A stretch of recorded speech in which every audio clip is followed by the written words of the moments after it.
Good evening, Gooners. Good evening, football fans. Sorry we're running a couple of minutes late. I had a technical issue. I was setting everything up and my trip switches decided to go on me. So it took me a bit longer. But we've got a great show for you tonight with loads of topics. We are hopefully going to have more guests joining us a little bit later on. But I'll just say hello to the guys that are with me right now. Hi, Mark. How you doing? I'm good, but I've just realised that my camera's not showing anything, so I'm having technical Oh, no, difficulties. Keep your camera off, mate. It's better. It's all right. Yeah, I think that's better. Max, how you doing, mate? It's what is it? 7 o'clock where you are? Yeah, 7 o'clock, and sorry I'm late. I was just time difference is a nightmare. It's all right, mate. As I said, I had a technical issue, so I'm to blame today. Don't worry about it. I'll take it. All right. And then we've got Richard. How you doing, Richard? Not too bad. Not too bad. Life is fun sometimes. Life is fun. And then we have a new gentleman who's just joined us. If you'd like to tell us your name, please, and where you're from and your bank details, that would be amazing. Yeah, my name is Lance, and I'm from the States, and I've been a Gooner since 06. Not too long, not as experienced as you guys are, but I'm working my way there. Lance, great to meet you. Thanks for coming on the show. Absolutely brilliant. Okay, so that's the pleasantries out of the way. What a crap couple of weeks it's been to be an Arsenal fan. Would you not agree, guys? Anyway. Yeah, something like that. Yeah. Yeah. Well, we did roller coaster. Go on, Mark. Go on, Richardson. It's a roller coaster. It certainly is. Right. So we've got loads of topics tonight. It's going to be a 2-hour show, guys. Just so you know, that's how long it's going to be. Right. We're going to start with red cards. Let's see who's going to start me off on red cards. Lance, as you're the new guest, tell us what you think of the red cards that we've had so far this season. I believe we've had 5. What are your thoughts on it? Can you hear me, Lance? Can you hear me? Yeah. Oh no, he's gone. Okay, Max, tell us what you think about the red cards this season. Well, it's just probably been one problem after another with the red cards, especially between, obviously, if you think about what beginning the start of the season where obviously Declan Rice got that stupid red card at the start, and then you obviously got the Trossard incident, and then you've got later towards the season, obviously with the Miles Lewis-Skelly incident, obviously got rescinded, and then you obviously got the second red card for Miles Lewis-Skelly, which is obviously just recently, and those are ones I can definitely think about in my mind, and unfortunately it's been one of those things where I feel like I've had a bit of a think about it. And I just feel like it's one of those situations where I think the referees are trying to come down on time wasting and kicking the ball away towards the start of the season, where they were trying to implement a new rule, but ultimately they've let a lot of things go in terms of regarding the other teams, where they haven't been sort of reliable in terms of sort of compatible with all the other teams, and basically they haven't backed what they've been preaching more or less when it comes to the other teams and time wasting and everything else. So ultimately, it looks to me and clears to me that it's they've basically dropped that rule, because otherwise, if they really were more worried and concerned about time wasting, then they would be enforcing it on the other teams. Now, there's plenty of examples by the other teams of time wasting. If you just think about the Chelsea-Southampton game, where there was a lot of time wasting in that game, and they didn't have, none of the players end up getting yellow cards. Now, there was obviously the Man City incident with Jeremy Doku kicking the ball away literally just 5 minutes before the Trossard red card, where he literally just booted it up the field and nothing was given, right?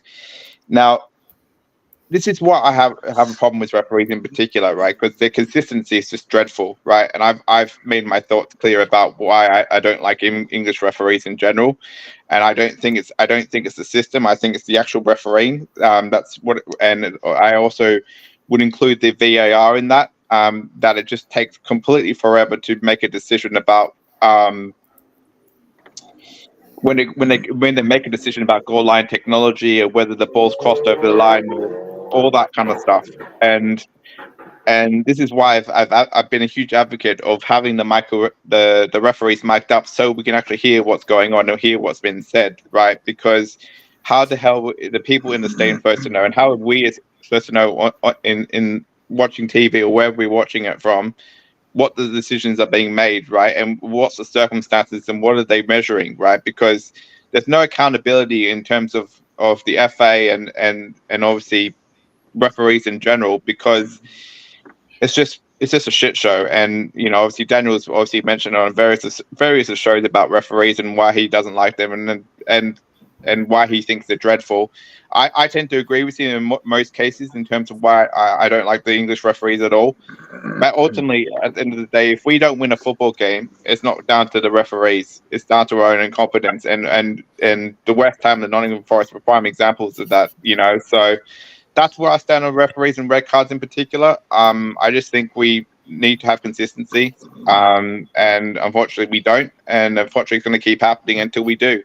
And referees are properly trained and accountable. So Thanks for that, Max. Lance, you're on landscape, mate. Can you turn your camera around so we can? You're on your side. So yeah, that's better. That's better. Well done, bro. Well done. Can you guys hear me? Yeah, can hear you fine. Okay. Right. Honestly, Max, I gotta say you pretty much hit the nail on the head, man. I'm in agreement with what you said. I think the thing that frustrates fans the most, especially me in particular watching it here, is that the level of consistency. Again, it's like how many times when the William Saliba penalty, how many times with the head clash, how many times have guys been in the box and head clash and it's never been called before, a foul's never been given, but those are the little things that frustrate us as fans. It's like, okay, if you're going to call that, then be consistent with it. Then that means next week when during the game, if there's a head clash in the box, when two guys go in for a corner and their heads clash, it should be called, but it's not. You know what I mean? And those are the things that drive people crazy. You know what I mean? Or when we see a handball, they don't call the handball in the box, but if it's outside and there's a handball, they call it then. So for me, it's just a level of consistency and making sure that it's the same throughout. And again, I understand there's going to be times where we're accountable for our own play, but it doesn't help when we go back in time and there's 3 points. Last year for pushing it back against Gabriel in the Newcastle game. You know what I mean? How many times has that happened? Those things can't continue to happen. And fans just sit back here and be like, okay, it's nothing major. Those 3 points are huge when you go up against a Liverpool or Man City. You know what I mean? Those things are legitimate gripes that I think we have as fans. That's just how I feel. Okay, that's great, Lance. Thanks very much. Right, Richard, tell us what you think about the red card situation, please. Well, I'll go into what the red card situation is for the whole Premier League. Arsenal 5 red cards. Ipswich, Man United, Southampton, West Ham and Villa 3 red cards. Everton, Fulham, Liverpool, Forest and Wolves 2. Bournemouth, Brentford, Brighton, Chelsea, Crystal Palace, Man City, Newcastle and Tottenham all have 1 red card this season. And I mean, you can argue that some of them seem silly and not red cards, but we knew at the beginning of the season that we were going to be punished for time wasting, kicking the ball away. So the Royce one, you can say he was stupid. There was a warning before the season started that would be the case. The Trossard one is a debatable one. But when you've got incompetent referees and inconsistent referees, you're going to get these decisions to go against you. It's down to the players to be a bit smarter on the pitch. And again, it shouldn't affect the results. We need to make sure the referee has no effect on the results by putting the ball in the back of the net enough times that it's irrelevant. Thanks, Richard. Right, Daniel, I can't wait for this. Daniel, give us your thoughts on the red cards, please. Yeah, firstly, good evening, guys. Good evening, mate. Good evening. Doing well. Yeah, we're good. On the red card situation, I think you have. I feel like a broken record right now, saying what I've said over and over again. Because I used to have the opinion that these referees have a bias towards Arsenal. But if you have to look at the situation in a very deeper mood, you understand that these referees are not good. They are shit referees. So we just have to accept the fact that we have the worst, not even the one of the worst. We have the worst referee organization in the entire world, in my opinion. Because I've watched other league, I've watched the Nigerian Premier League. We used to feel the Nigerian Premier League would have bad referees. But if Nigerian Premier League, the referees are not professional, they are not called professionals in their job. Then the Premier League, we have professional referees who have that as their main occupation, making silly mistakes with the type of technology they have, type of help they have, they have every camera angle looking at every possible thing that's happening in the pitch, and yet they make silly mistake, grievous mistake. I would just want to believe that it's either they are corrupt or they are incompetent in their job. Take, for instance, what happened in the game between Crystal Palace recently in the FA Cup. How can Michael Oliver stand there and watch what happened and didn't deem that as a dangerous play? Yet this same man, just 3 weeks ago, issued a red card to Miles Lewis Kelly for a tripping, and they call that as a dangerous play. So you want to feel that it's either they are corrupt or they are incompetent. For me, I believe they are both. One thing, two things can be right at the same time. So I just believe they are incompetent and they are corrupt. And back to the Arsenal situation, like Richard rightly said, these players they had the information before the start of the season that if you kick the ball away, you're gonna get a yellow card for that. And any player playing for Arsenal should have that in the back of their mind that Arsenal are always used as a scapegoat, whatever in every situation, in every new law they want to implement in the Premier League. Take for instance, 2 seasons ago, we got 2 yellow cards for time wasting Tomiyasu.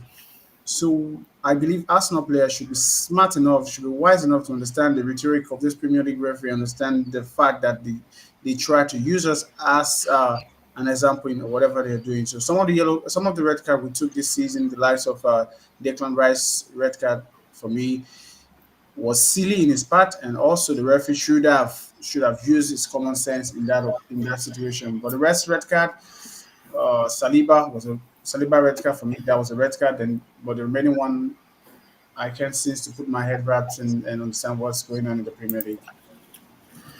Fair enough, mate. Mark, it's up to you now, mate. What do you think? Yeah, do you know what? Don't let Daniel go before me again because he's just actually said everything that I want to say. I'm sorry.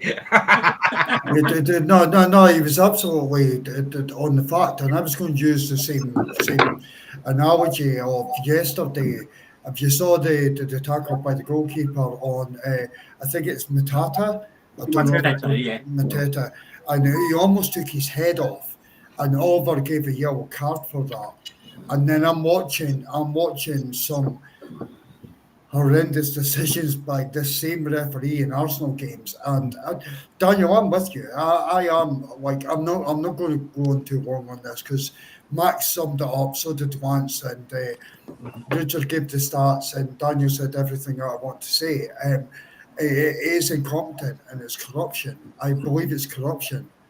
If we take what everybody just said, Man City have had 2 red cards this season. And then you come back to Arsenal, we've had 5. We had 5 at the start of the season. At the start of the season, when there was yellow cards for kicking the ball away, etc. I my take on this was, we want to win the Premier League. Raise your mentality, Arsenal. We know this is going to happen. Don't kick the ball away. Don't give the referee decision, etc. How many points have we lost? See if we put pressure on Liverpool start crashing. We almost did it like 2 weeks ago, and you start seeing Liverpool coming down. So if you see the points that we've lost, these fine margins through these red cards, and it's not happened since. You can kick a ball away now. It doesn't matter. You could approach a referee. It's only the captain that's meant to approach a referee, but you can approach a referee. It doesn't matter. But it matters for Arsenal. So, Daniel, I'm fairly on with you, but Des, thanks for that. I've not. Daniel said most of what I want to say. That's all right. That's cool. I've got 2 quick points. Sorry, Max. Max, sorry. I'm just going to make 2 quick points, yeah? Okay, this is it. We've got a saying in the UK. I don't know if you say it over in the USA, Lance, but if that was Arsenal, that would have been a red card. Yeah, okay. And the other thing is, this kicking the ball away thing really annoyed me this season because obviously, yeah, as Daniel has pointed out, that Richard had pointed out, the players were told at the beginning of the season, I've got no problem with that, right? It's just that halfway through the season or whatever period through the season, they suddenly decide, oh, that doesn't matter anymore. So we're seeing in games now where people are kicking the ball away and the referee's doing nothing. But it's affected 3 games of Arsenal, as I can recall. Those 3 games could have been 9 points.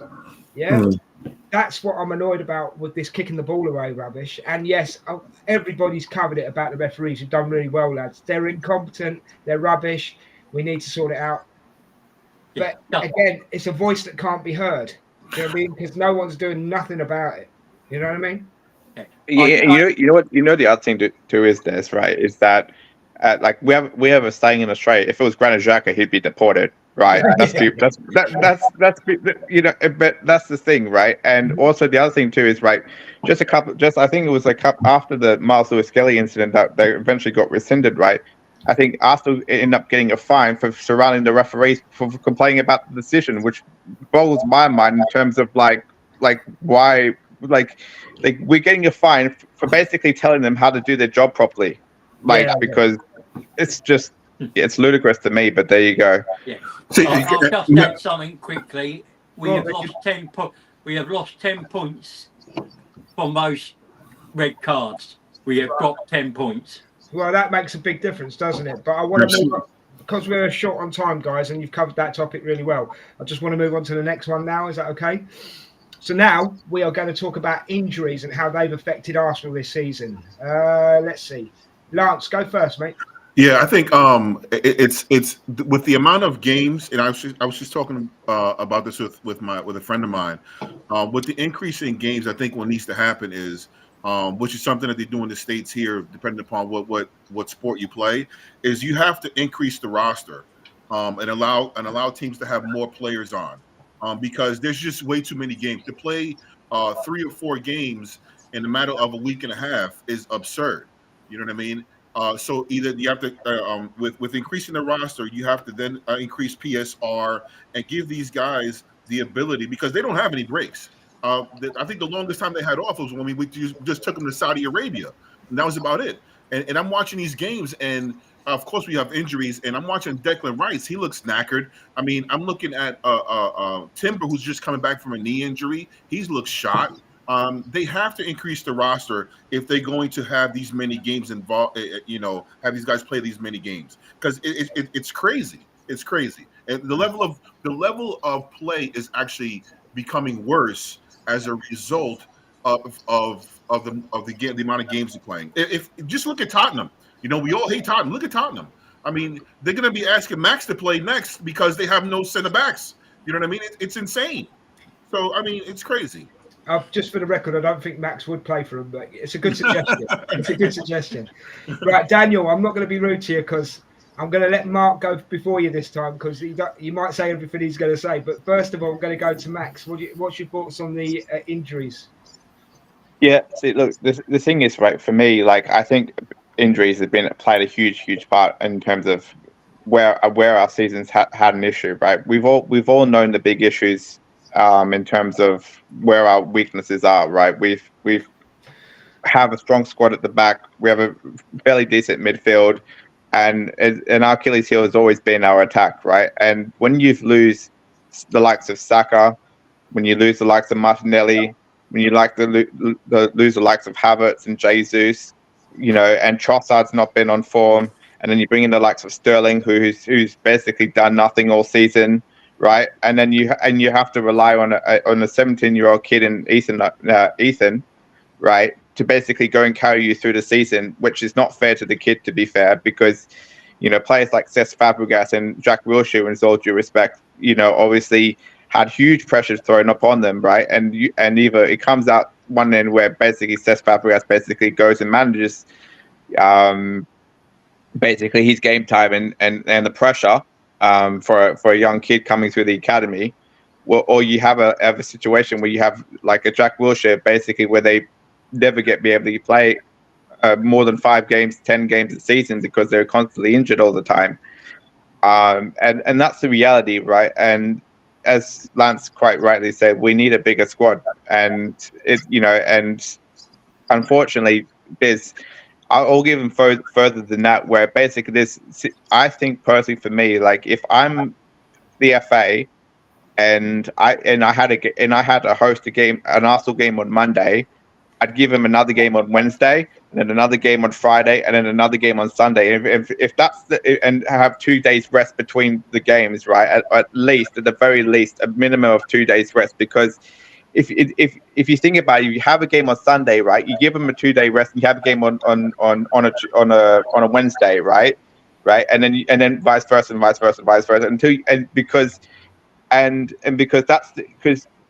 medically speaking, right? I'm not a medical professional, but I don't obviously say that I'm one at any stage, right? But obviously players need at least a minimum of 2 days rest, because you obviously got to remember they obviously train the day before the game as well, so they're constantly training all the time as well.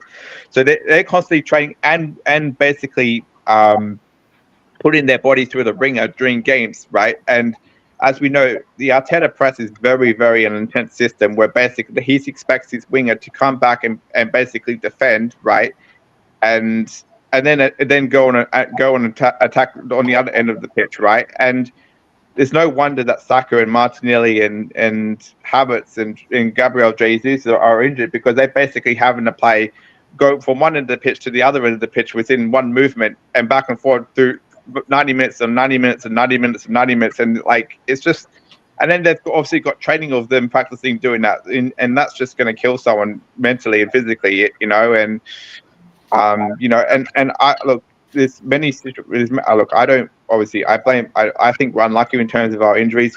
I've always said that, but at the same time, I've also blamed these owners for not giving Arteta enough of a squad to go and work with. So Max, don't worry, because we're going to get to the owners later on, mate. So that you can have your say then, yeah. Yeah, sure, no problem. Okay, cool. Mark, I'm going to come to you next, because I honestly I don't want Daniel to say it all before you get a chance to say it. So what's your thoughts on the injuries, mate? The injuries, I agree again with what Max has been saying. What Max didn't add into the 2 days is when you're playing away.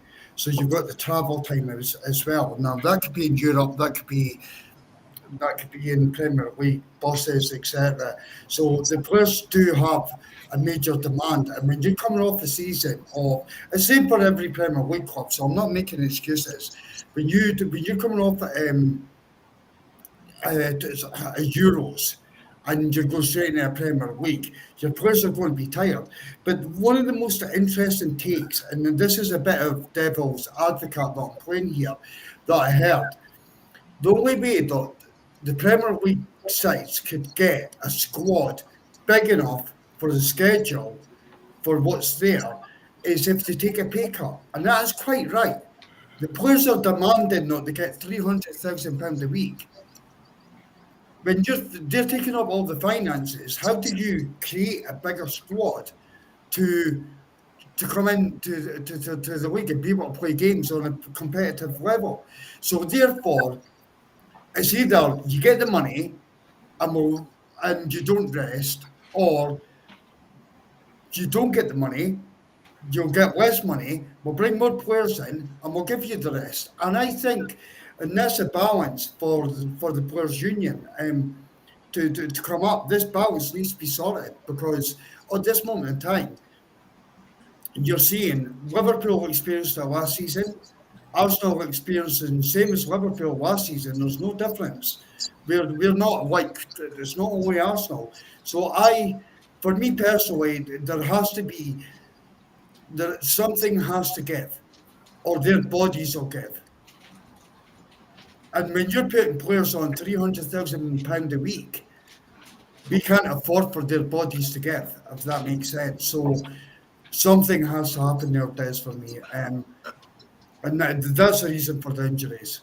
So, Mark, I'm sorry, I didn't mean to interrupt. Mark, are you saying you believe that they don't have the revenue to increase the squad? Is that what you're saying? That Yes, I think that. Yeah, that's what I think, Lance. 1,000,000%. I think that Arsenal have got the second lowest percentage of wage to revenue budget of 53%. Mm-hmm. However, through everything else that's happening, and I'm not just talking Arsenal, I'm talking all clubs. If we are pushing players' wages, like this season, like we've got Thomas Partey out of contract, got Jorginho out of contract, Kieran Tierney out of contract. Kieran Tierney's away, Jorginho's away, but Thomas Partey, if we want to keep Thomas Partey, we might have to give him a pay rise. We then we've got Lewis Skelly and Ethan on £4,000 and £5,000 a week, so we have to up their money as well. Every player wants more money, so something has to give there. We'll get on to the Kroenkes, bro. That's the juicy bit at the end of the show, but and I'll come to revenues as well. But if the players are demanding the highest input of wages and they're taking up all the resources, then how can we build the squad into that? Unless, as you say, we do away with PSR and we do away with financial fair play, and we just let clubs spend what they want. And then that's a different ballgame, bro. Totally different ballgame. But within the rules, something has to give. But the revenue for these new games has to be going somewhere because they added games. You know what I mean? So it has to be going somewhere. Yeah, I agree. But let's leave that to the second part of the show, mate. In all honesty, let's leave that to the second part of the show. Okay, so before I go to Daniel, I'm just going to do a quick thing. Please give us a like, a share, a subscribe, and whatever you're watching us on, come and join us in the chat because we're covering some pretty major topics here, and these lads know what they're talking about. So come and join us, give us your thoughts, give us your opinions, and we'll bounce with you. Right, Daniel, floor's yours, mate. I think you guys really covered a lot of on this topic already. So I just have to add. Brilliant. I've coached you, bro. No, I've done the same to you. One all, Daniel. I'm just gonna add some little spice to it. I just think football right now is filled with a lot of greedy people. We have greedy owners, we have greedy players, and we have greedy television people. So with that in mind, there's no way we can have this injury being reduced unless these people, this three sector, come together and decide on what to do. You see that you reduce the game, you see that you increase the numbers of players, or one have to just give away for each other, because at the end of the day, the players are the ones going to suffer. But not forgetting, these same players are the ones taking the most chunk of the pay. I feel like the Premier League, the elite players, they are complaining too much with regards to this injury, because if you go to the Championship, go to the Conference, go to the League One, we have players playing almost like 33 to 40 games. They have the EFL Cup, they have the FA Trophy, Johnson Trophy, whatever they are playing over there. So I think the Premier League players are the ones making meal out of this, because if you look at the English Premier League for over 30 years, this is how it has been. Injuries are a part of the game. But I just feel like there are a lot of talks this period and making it feel as if it's the end of the world. Whereas the Championship, the guys, they play over 40 to 50 games in a season. Some of them represent their country also, not just that they're just playing only the league football. But at the end of the day, it all comes down to greed, and it all comes down to money.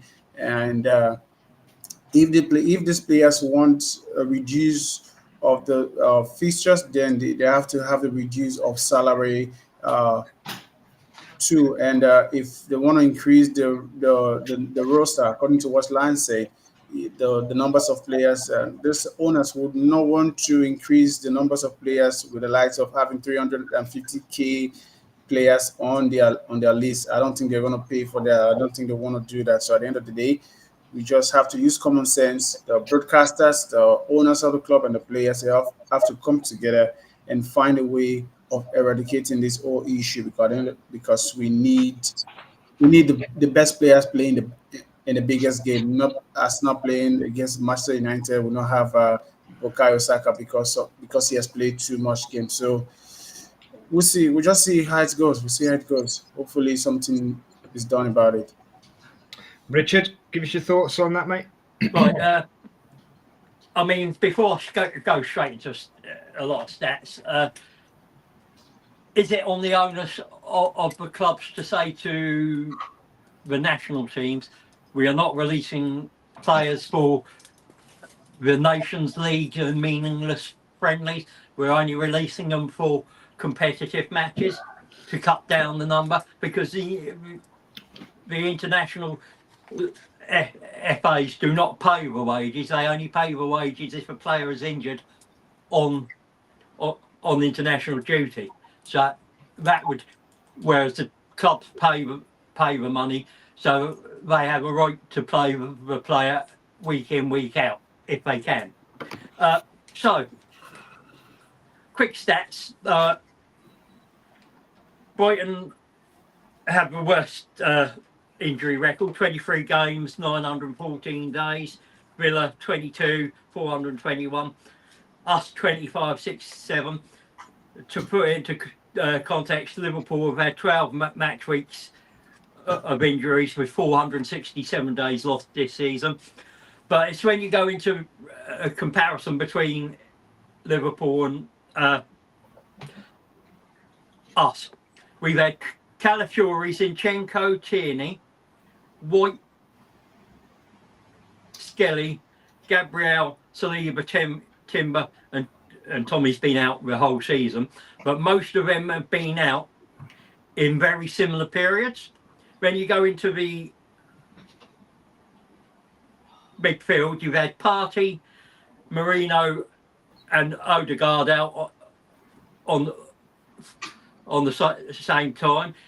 You've had Marino, Royce, and Odegaard out over that same period. And then you get, and you've also had then Guarneri, Mourinho, and Odegaard out in a similar period of time. Then you've had Martinelli, Saka, Sterling, Jesus, and Kai Havertz out in the last 5 or 6 games plus in a similar period. Now, Liverpool have had Alisson, Konate, Gomez, Tsimikas, Arnold, Bradley, Monte. He's an under 21, but he's played a couple of times for the senior team. Jones, Gakpo, Chiesa, Nunes, and Jota, and Harvey Elliott as well, all out for similar periods. Now, I've got it down in those periods of the games we've won 6, drawn 4 and lost 2. Liverpool have won 6, drawn 6, won 9. But their games have been they've won. They've been against the sort of teams like Brentford, Bournemouth, Ipswich, Everton, Wolves, Southampton. They played City twice in that. Newcastle, us, Brighton. We played West Ham, Man City, Villa, Spurs, Liverpool, Newcastle, Chelsea, Forest, West Ham, and Spurs.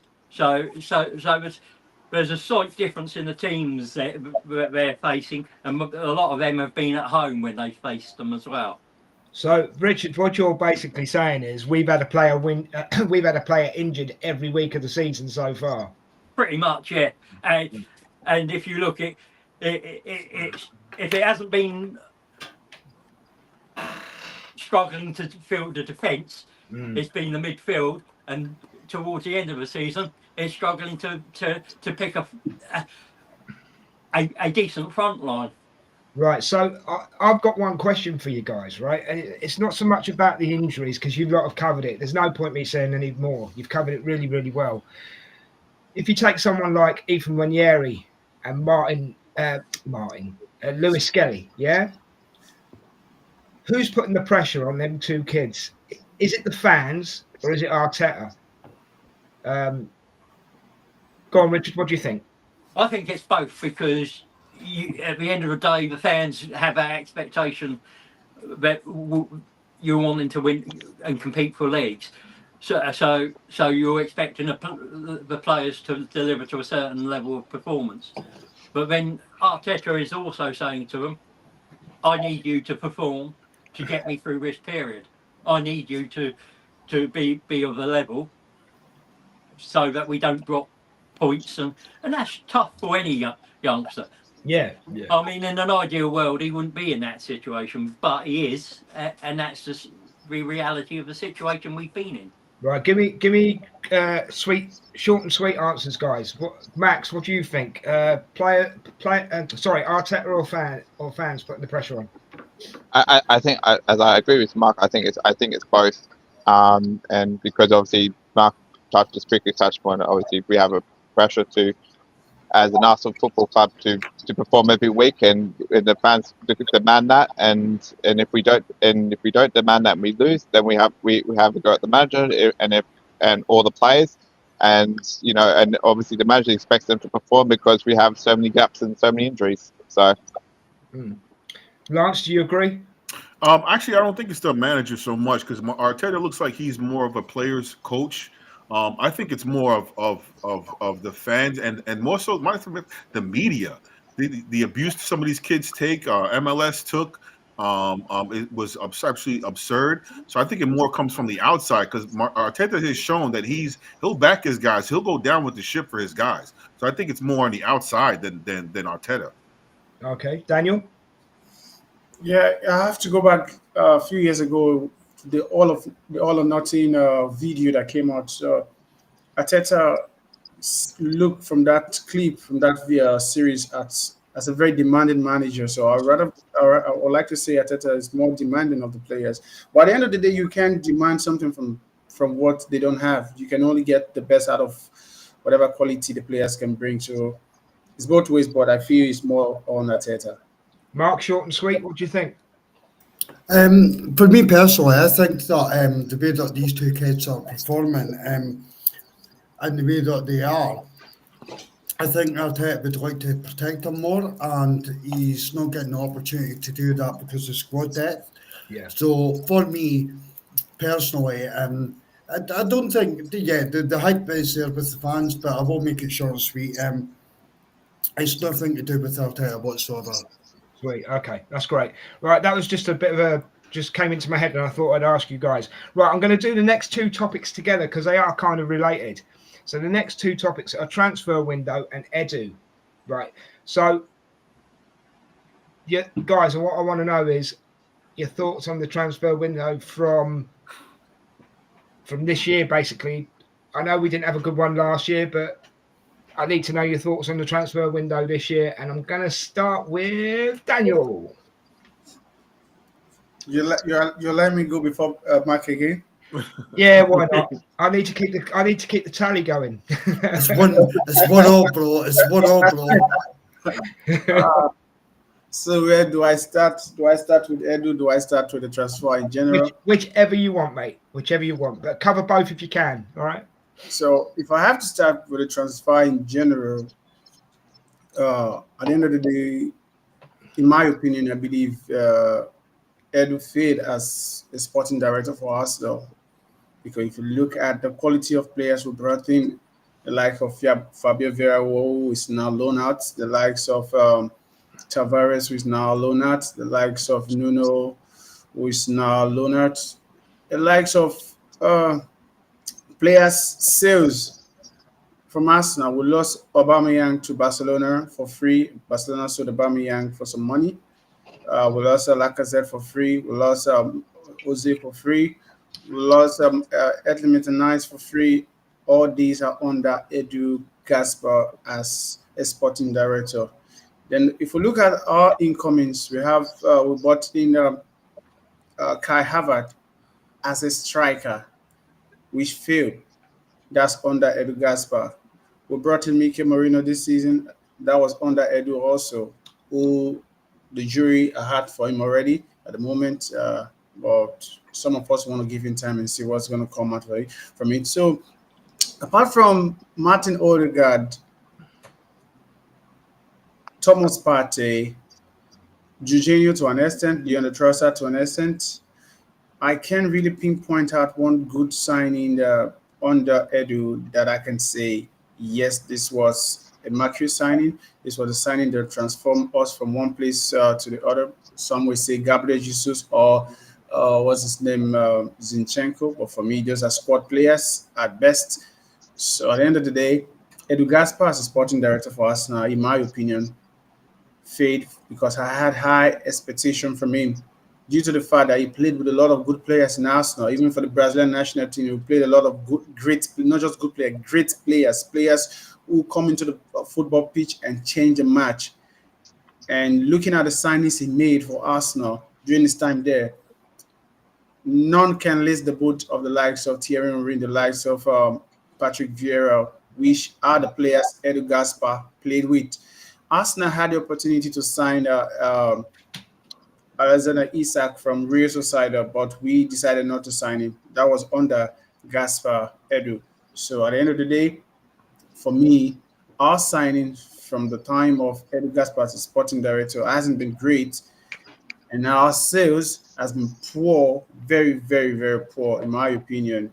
And if we are going to appoint somebody who's going to take up that role as a sporting director, we need someone with credible background, someone who has done great things for wherever it's coming from. I don't care where it's coming from. I don't care who his name is, but I just need someone who has the capability, the pool of a sporting director can go to each club and tell them I need this player and make a deal to sign this player. The likes of David Dane going to Crystal Palace and telling them I need Ian Wright.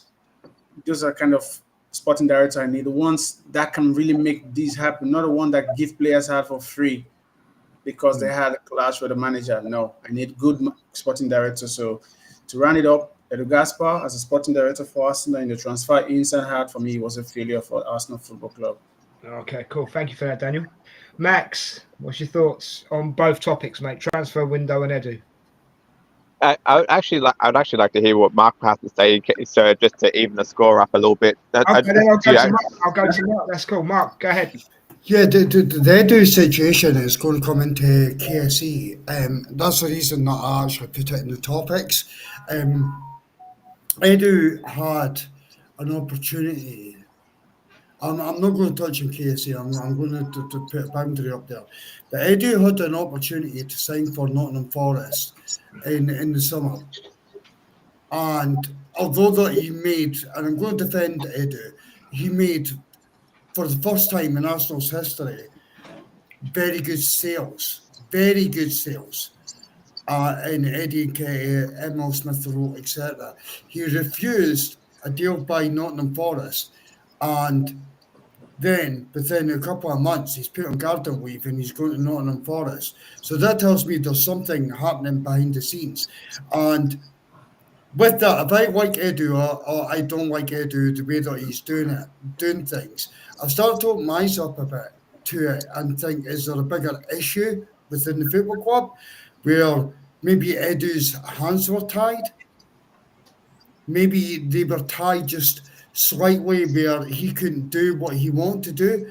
So the next point I'm going to put in, but Joe will lead into KSE, obviously. But Vinay, this is the one that fucks my head up majorly. It really messes my head up. Vinay was there from 2012 until our project was ready to bang. I've said this on a lot of podcasts, and Vinay left when the project was ready to bang. He suffered all the hard times. He suffered Arsene Wenger. He suffered everything that happened to our football club. And when it's ready to bang, he leaves. So that leads, again, I'm going to stop there because I don't want this to lead into KSE. Is there more going on behind the scenes and why Edu was not able to fulfill the role he wanted to fill. We need Can I- transparency. We need transparency. That's where it's going to come. Daniel, you could interject if you want, Yeah, bro, but just not KSE, not KSE. No, I just wanted to say something, Mark. You know me. I like to move with evidence. I like to move with what we can see, feel, and touch. At the end of the day, you can make an assumption thinking probably his hands were tied. You're not in the room to say Edu's hands were tied or Edu wanted to do something. No, we are going to look at a sample of what Edu did during his time there as a sporting director for Arsenal. And if you look at a sample of what Edu did as a sporting director, it was a failure. Selling Eddie Nketiah for whatever amount. Eddie Nketiah is English international under 21 highest goal scorer for crying out loud. Definitely, there's an English tax in that sales of Emmitt Smith-Rowe and Eddie Nketiah. Like, okay, so just interject so we could have at least one argument tonight, because I believe when we get to the second part, we're not going to do that. So just interject back at you. Eddie Nketiah, no Arsenal fan actually, we wanted an upgrade in the summer. No Arsenal fan wanted them. Eddie Nketiah is the second, I think it's his second or third highest sale that Arsenal have had. He scored 2 goals because he scored at the weekend. He scored at the weekend. So he scored 2 goals for Crystal Palace since he's left. We go over 30 million. ESR was out for 18 months with a groin strain.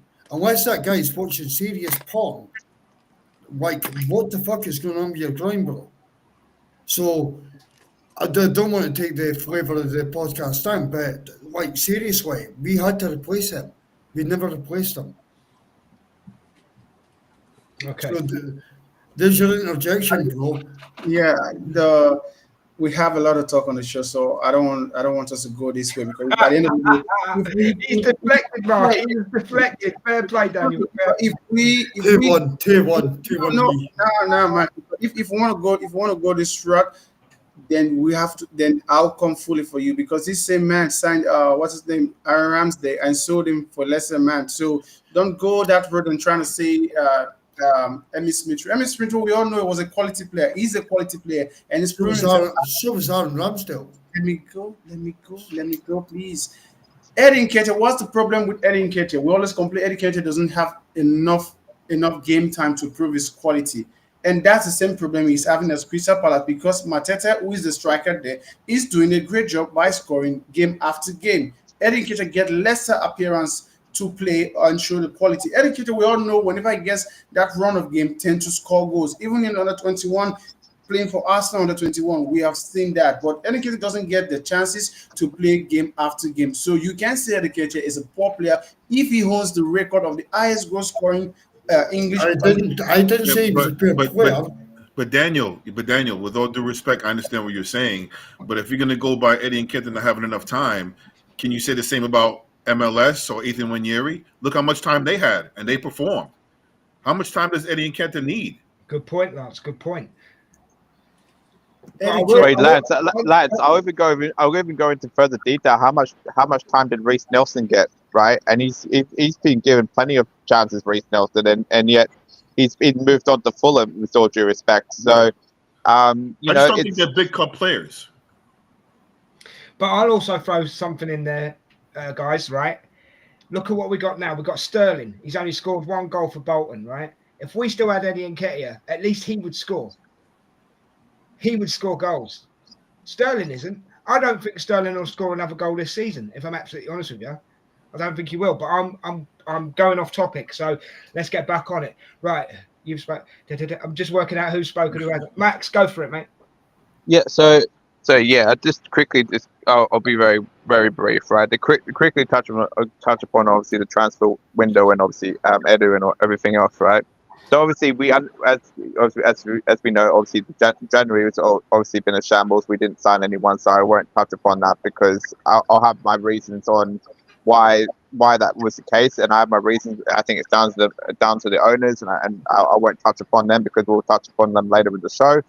And then obviously Edu went on garden leave. Obviously he's been signed as the sporting director of Nottingham Forest and as well as Olympiacos. So he's the sporting director of multiple clubs to oversee obviously transfers for multiple clubs.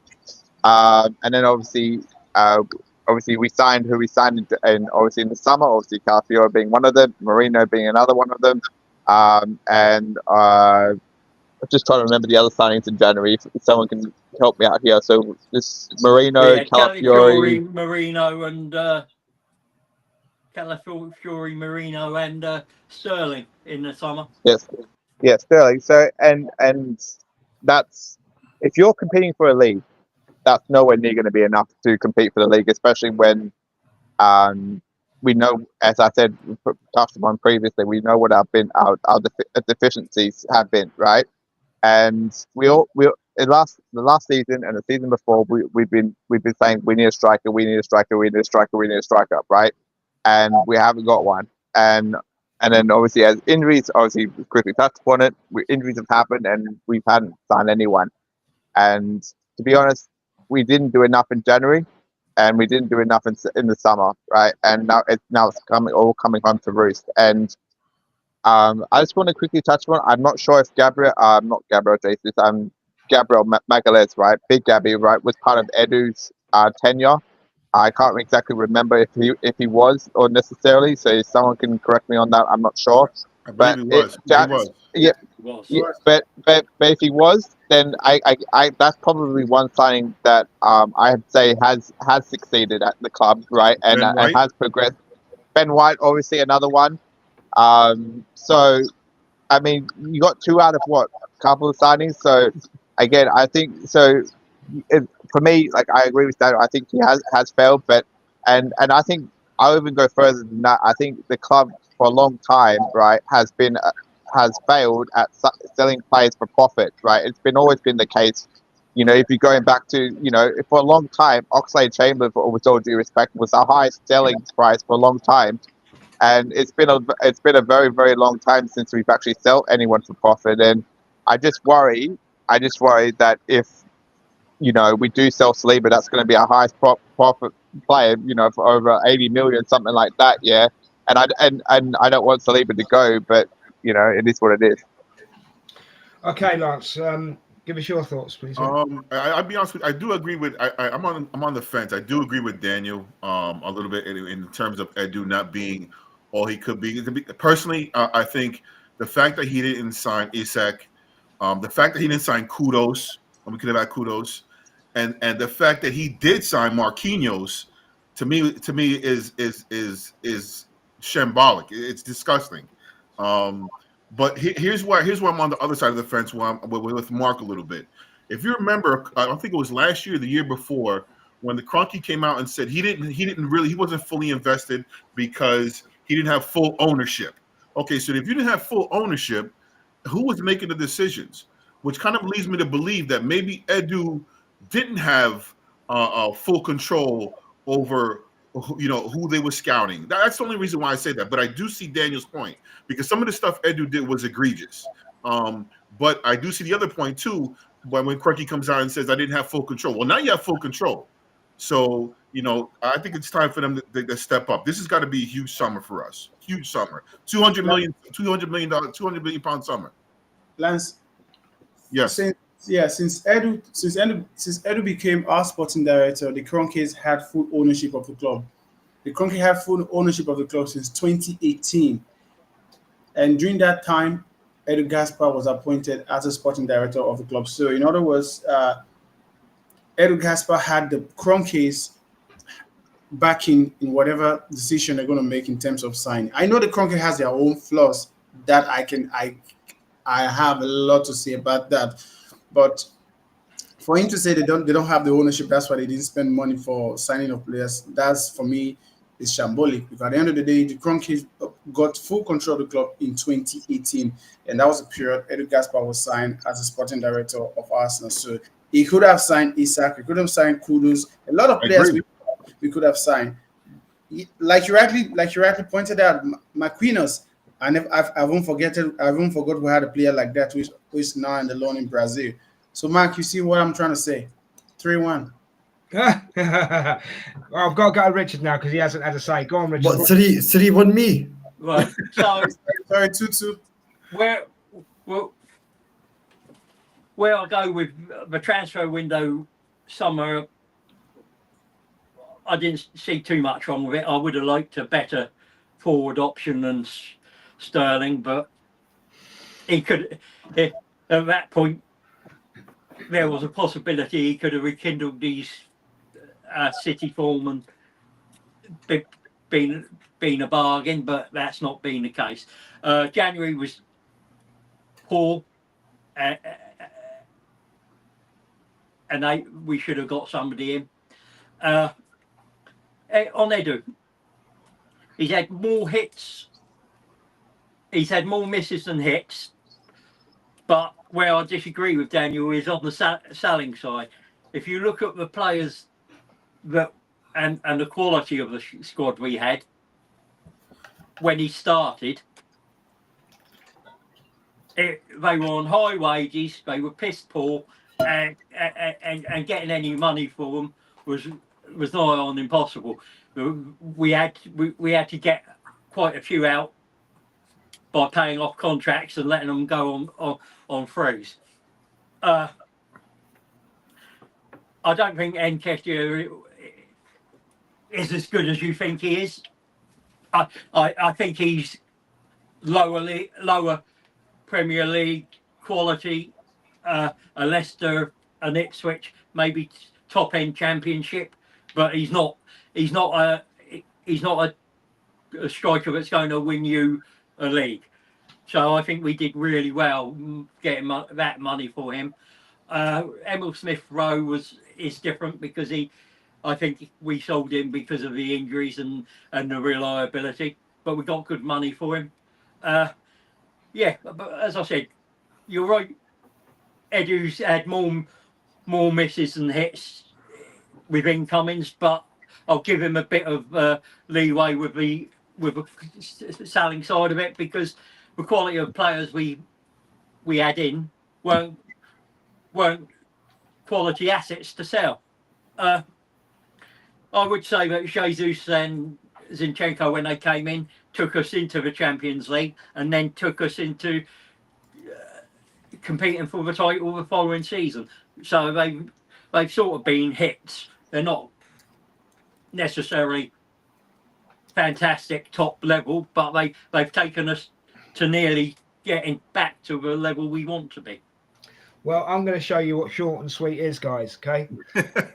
Yeah, short and sweet is this: Edu, failure, left the club, end of. There we go. That's my thoughts on it.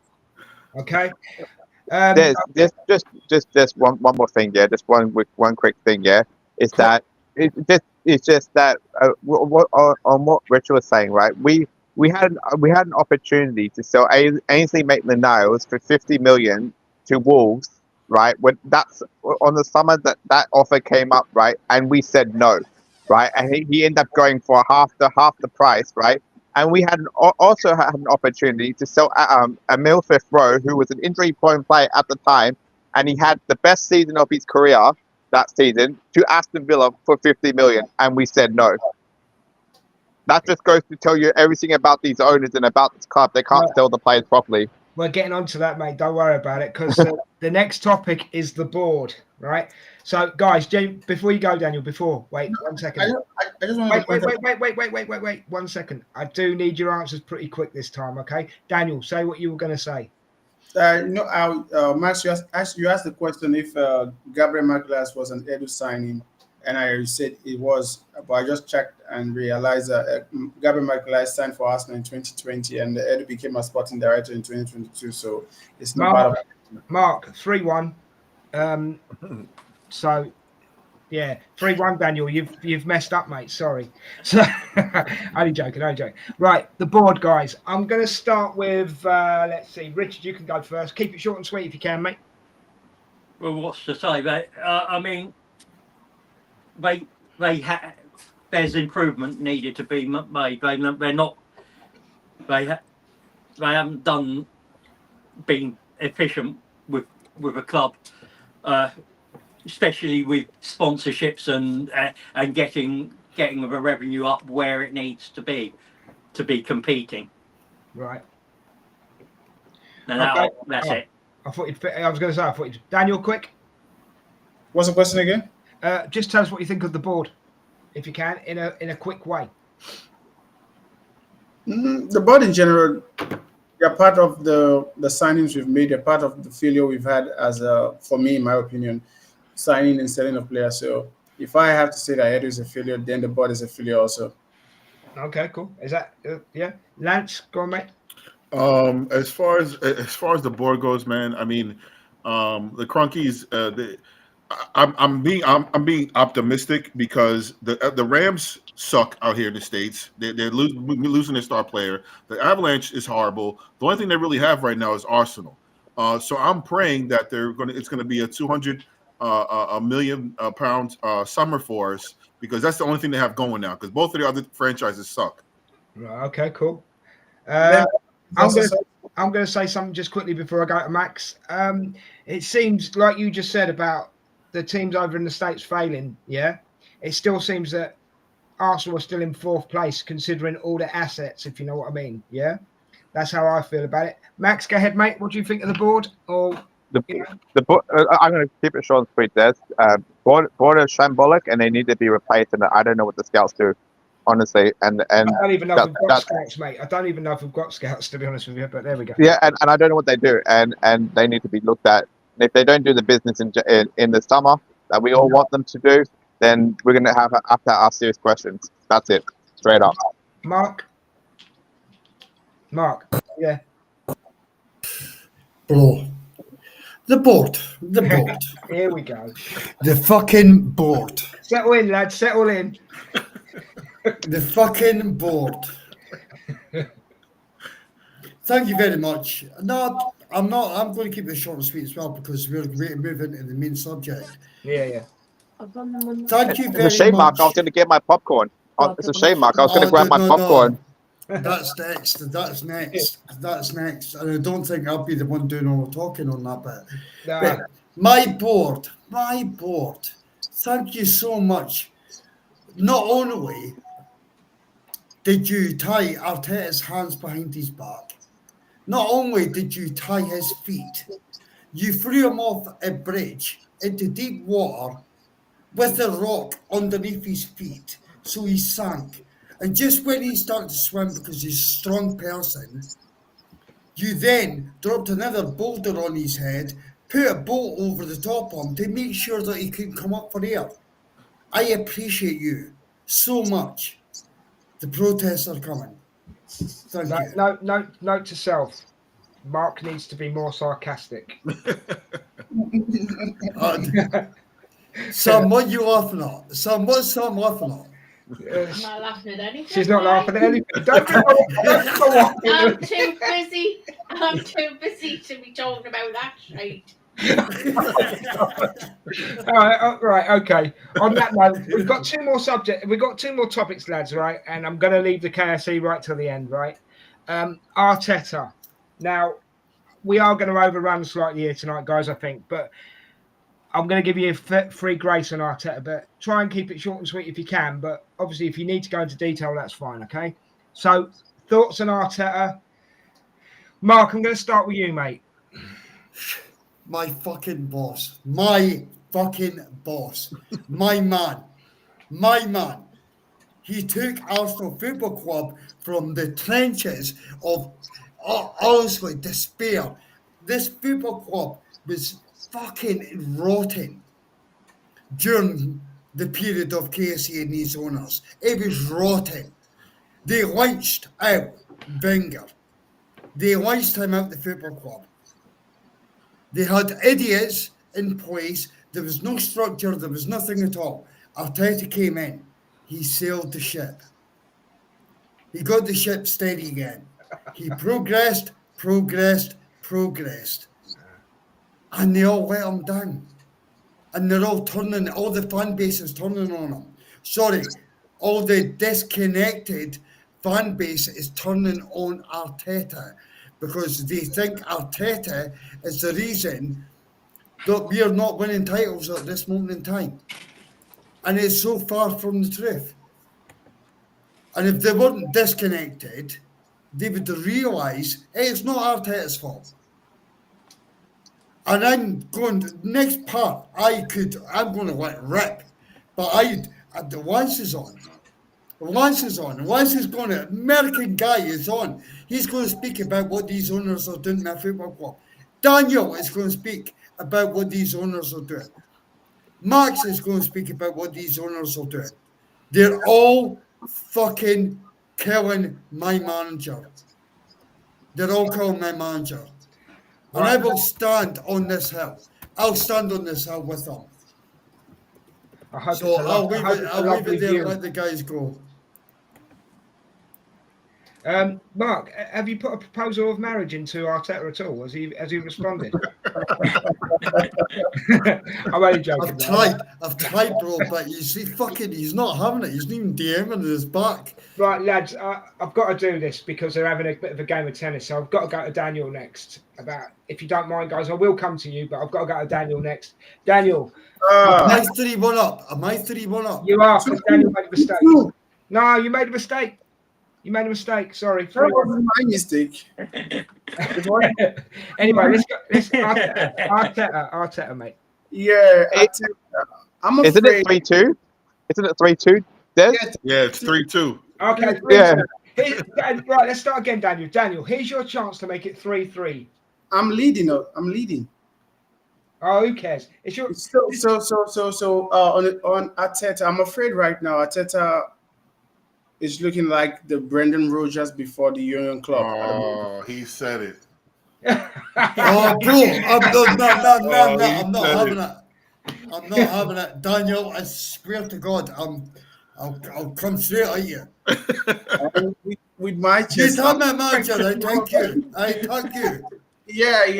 You see, sometimes our love and our sentiment for players and manager tend to cloud our judgment when we want to make some critical judgment. I love Mikel Arteta. I always defend Mikel Arteta. You go on my Twitter, everywhere you see my stand on Mikel Arteta. But sometimes we have to call a spade, because if we have to look at Unai Emery tenure as an Arsenal manager, what did he do?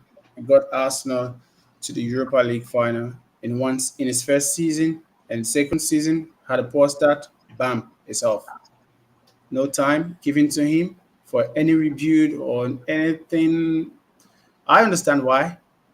But Mikel Arteta, on the other hand, was a former captain of this club, lifted 2 FA Cup as a player with this club, ended a trophy drought for over 8-9 years. So I understand the sentiment when it comes to Mikel Arteta. And I'm falling victim for that, because I love Mikel Arteta as a manager and what he has done for the club.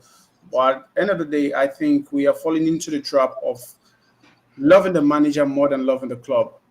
Because at the end of the day, we are all Arsenal fans, and we want to see Arsenal do. I don't care if Lance is made the manager of Arsenal tomorrow and he wins me the fucking Champions League. I don't care. I'm going to sing his name. We got Super Lance. That's what I'm going to sing. I'm not going to care if it's from wherever it's come from. No, I'm just going to love the fact that he's an Arsenal manager and he's doing well for Arsenal. So back to what you're saying, back to what I'm saying on Mikel Arteta's been looking like the Brendan Rodgers before the Union Club. He said it twice, lads. He said it twice. Yeah, because at the end of the day, I'm resistant kicking you off the fucking podcast, bro. I'm resistant. Daniel, carry on. What did Brendan Rodgers do for Liverpool? He built up a team, built up a structure of players that came in, and Jurgen Klopp came in. He inherited most of the players, so continued to Barcelona for 100 and something million, if I remember correctly, and top up the building, roofed the building, put a lot of furnitures into the house. What happened? They ended up winning the Champions League, ended up winning the Premier League, the FA Cup, ended up winning almost all the trophies you can ever think about. So my point, I think Mikel Arteta is coming to that stage right now whereby we as fans should not be attached into the fact that Mikel Arteta is one we love, one who built Arsenal, one who came into the Arsenal and clear up the debts, the rats in the holes, the cockroach pooing all over the place, came in, cleared the whole place, and made it look smelling good. Maybe somebody can just come in and had, okay, let's clear the grass and do some other things and make us winners. All I care is Arsenal at the end of the day. I don't care who is the manager, because I've fallen into the trap of being manager over club. We all clamor for Arsene Wenger, the most decorated manager of Arsenal. If Arsenal can let go of Arsene Wenger, I think anybody can be let go of, not even Mikel Arteta. So our judgment shouldn't be attached to the fact that we like Mikel Arteta. But I just believe at the moment it's looking like the Brendan Rodgers before the Jurgen Klopp. Daniel, I think you've set yourself up for a cooking. I've got to be honest. I think you set yourself up for a cooking. But Lance has been biting his lip. Lance, go ahead, mate. The one thing in the States we tend to have a little bit more patience with managers, and here's the reason why. And listen, I'm going to preface this by saying yes, Mikel needs to win titles, but the one thing that Brendan Rodgers did not do that Mikel has done to this club since I've been watching, guys, remember we had Mustafi, Lichtsteiner, Socrates, and think about where he's brought us from. This guy has broken records every single year he has been at the club. Every single year. Again, it's not trophies. I totally understand that. But if we take it in context, he can only continue to climb. That's my point. So when people say, Mikel out, I don't understand it, because this guy has broken records every year he's been at Arsenal. Defensively, we were shambles. We were disgusting defensively. Number one of the top leagues, with one of the top teams defensively. And again, I'm going to say it again. I understand that, but it's just a matter of time before he's winning titles. Now, I will say this: if the club backs him this summer, he has to win. He has to win something this coming year, this next season. He has to win something. If they don't, then we know as a club that we're back to 2006, 2005 Arsenal. That our club's not going to do shit no matter if you bring Carlo Ancelotti in. It doesn't matter who you bring. But if they support him this coming season, he has to win a title. But to compare him to Brendan Rodgers is ridiculous. Ridiculous. Brendan Rodgers did not do what Mikel did every single year. Mikel's gotten better every single year. I guarantee you, if we fire him, there'll be 20 clubs in the EPL who want to sign him. Not alone La Liga. Are you finished there, Lance? Yeah, sorry. Okay, no, that's cool. It's cool. Richards. Am I not allowed to come back at it? I beg your pardon? What? Can you come back at Lance? Can you come back at Lance? Yeah, of course. Well, go ahead. Yeah, sorry. Yeah. I didn't realise. You didn't say it quick enough. That's why I went to Richard. Go ahead. Right now, I'm playing a double match between Lance and Mac. You might be playing a treble match in a minute, mate. Okay. They will make it a Friday Pro. I'm ready for it. So, in all fairness, Brendan, see the second that you said, see the second you said Brendan Rodgers, bro, I'm broken. I'm fucking broken. Yeah. Anything that you say now on, I'm not listening. It could have been worse. He could have said Martin O'Neill. Oh, easy, Tiger, easy. I will take Martin O'Neill over Brendan Rodgers, but fair play, bro. On you go. Daniel, have you come? Daniel, I can only be fair. Have you come back? Man? Yeah, what I'm trying to say, I'm not saying Mikel Arteta, Lance. That's not what I mean. I'm just saying Brendan there for Liverpool, and a lot of Liverpool fans were saying, even when Rodgers left, a lot of Liverpool fans were saying, why do they have to let the manager that competed for the title just recently leave? That was a cry from a lot of Liverpool section, even on Twitter. You can see the fact. Same thing is happening at Arsenal right now. Because we have bread at hand right now, we can think, eating bread all alone is nice. Well, you can also add cheese to the bread and make it more sweeter. You understand? So, Mikel Arteta, I'm not asking because any time at Arsenal, he has spent over £650 million in signings alone. So you have to whom much is given, much is expected. Right or wrong, Des? Or Lens? So to whom much is given, much is expected. If you fire him, who are you bringing in? Who's the manager you're bringing in? I'll have my say in a minute, mate. Don't worry. Who's the manager you're bringing in if you fire him right now? There is no one. No, what you don't get what I'm saying. I'm not firing Mikel Arteta to go hire somebody else. I'm just saying at the moment it's looking like Brendan Rodgers before the Jurgen Klopp. That's what I'm saying. Nobody, their widest dream thought Arne Slot will come into this Liverpool team and be challenging, not even winning the Premier League, will be challenging for the Premier League title. But I get it. I'm sorry, Daniel. Let me cut you off. I apologize. Didn't Fergie start winning his 6th or 7th season in the league? Yeah. It was his 6th or 7th season. Yeah. Fergie didn't start winning till then. Anyway, I've got to move on to other people out of fairness. I know what you're trying to say, guys. I've got to move on to other people. At the end of the day, we're going to waste much of the time, but I still stand on my opinion.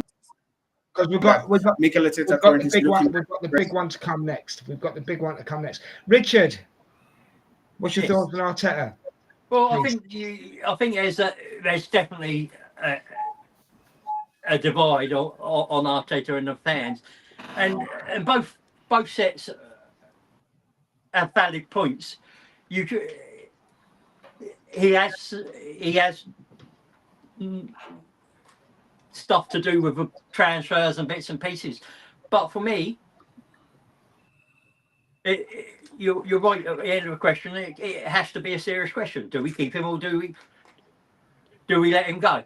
I'm in the park of we keep him. Why?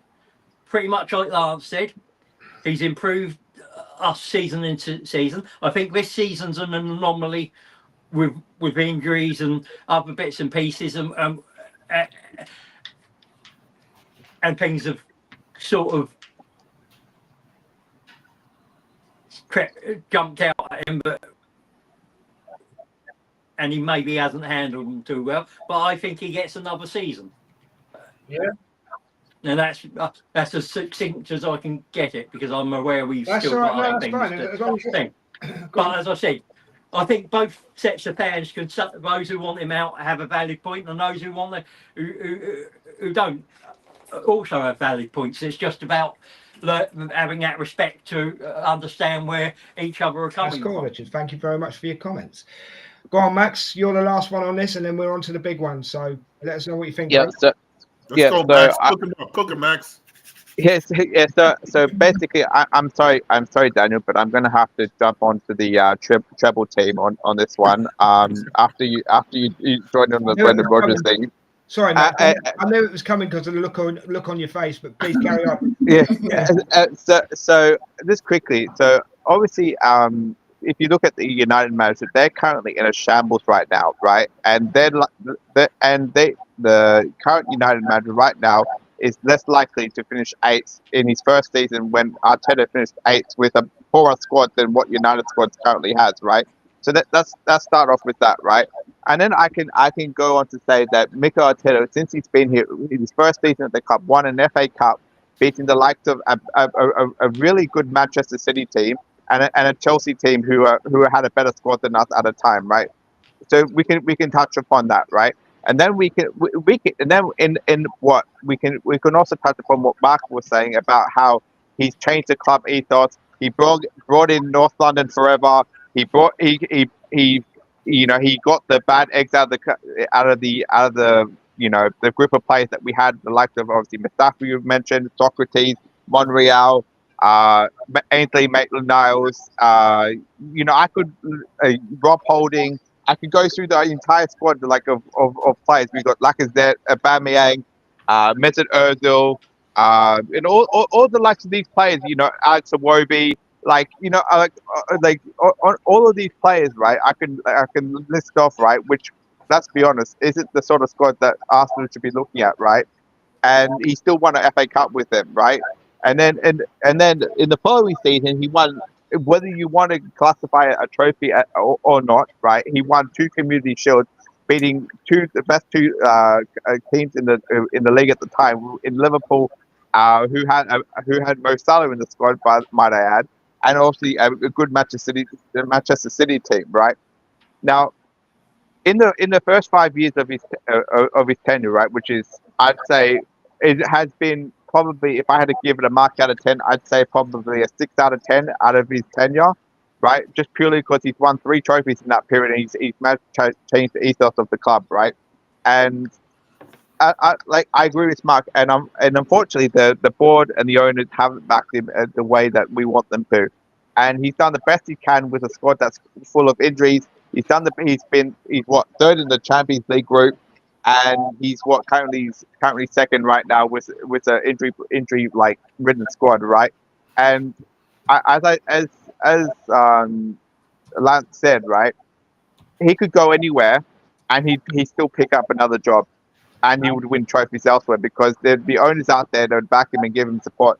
Now, I've also heard people say, "Oh, why don't we just get Inzaghi from Inter Milan and all this other stuff?" I'm like, but there's bringing a qualified manager. There's no guarantee of success. Now, there's people say, "Oh, yeah, but we don't know that until he comes in. We just want to stick with him." It's like, well, we can. I don't have a look. For me, if Arteta was to go tomorrow, I'd clap him off and be like, "Thank you for bringing the club into a better place." I wouldn't be too sad about it.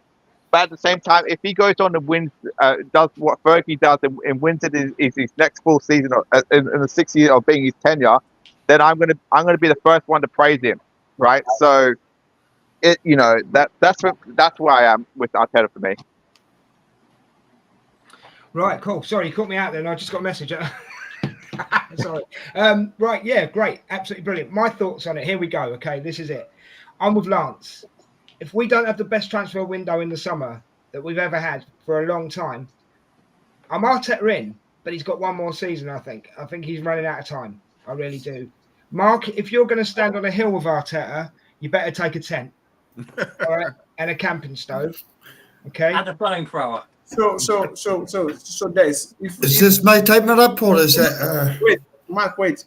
If you, Lance, if you, Max, and Des, you all believe that Arteta has this one season to prove himself, or he gets fired. So what's different? If he's back. If he's back. So what's different from what I'm saying that it's looking like the Brendan Rodgers before the Jurgen Klopp? The difference is Brendan Rodgers didn't have the same success with Liverpool as Arteta did with Arsenal. What success did? What is success to you? I'm not talking about trophy because again, that's a whole different conversation. I'm talking about success in terms of most points scored. The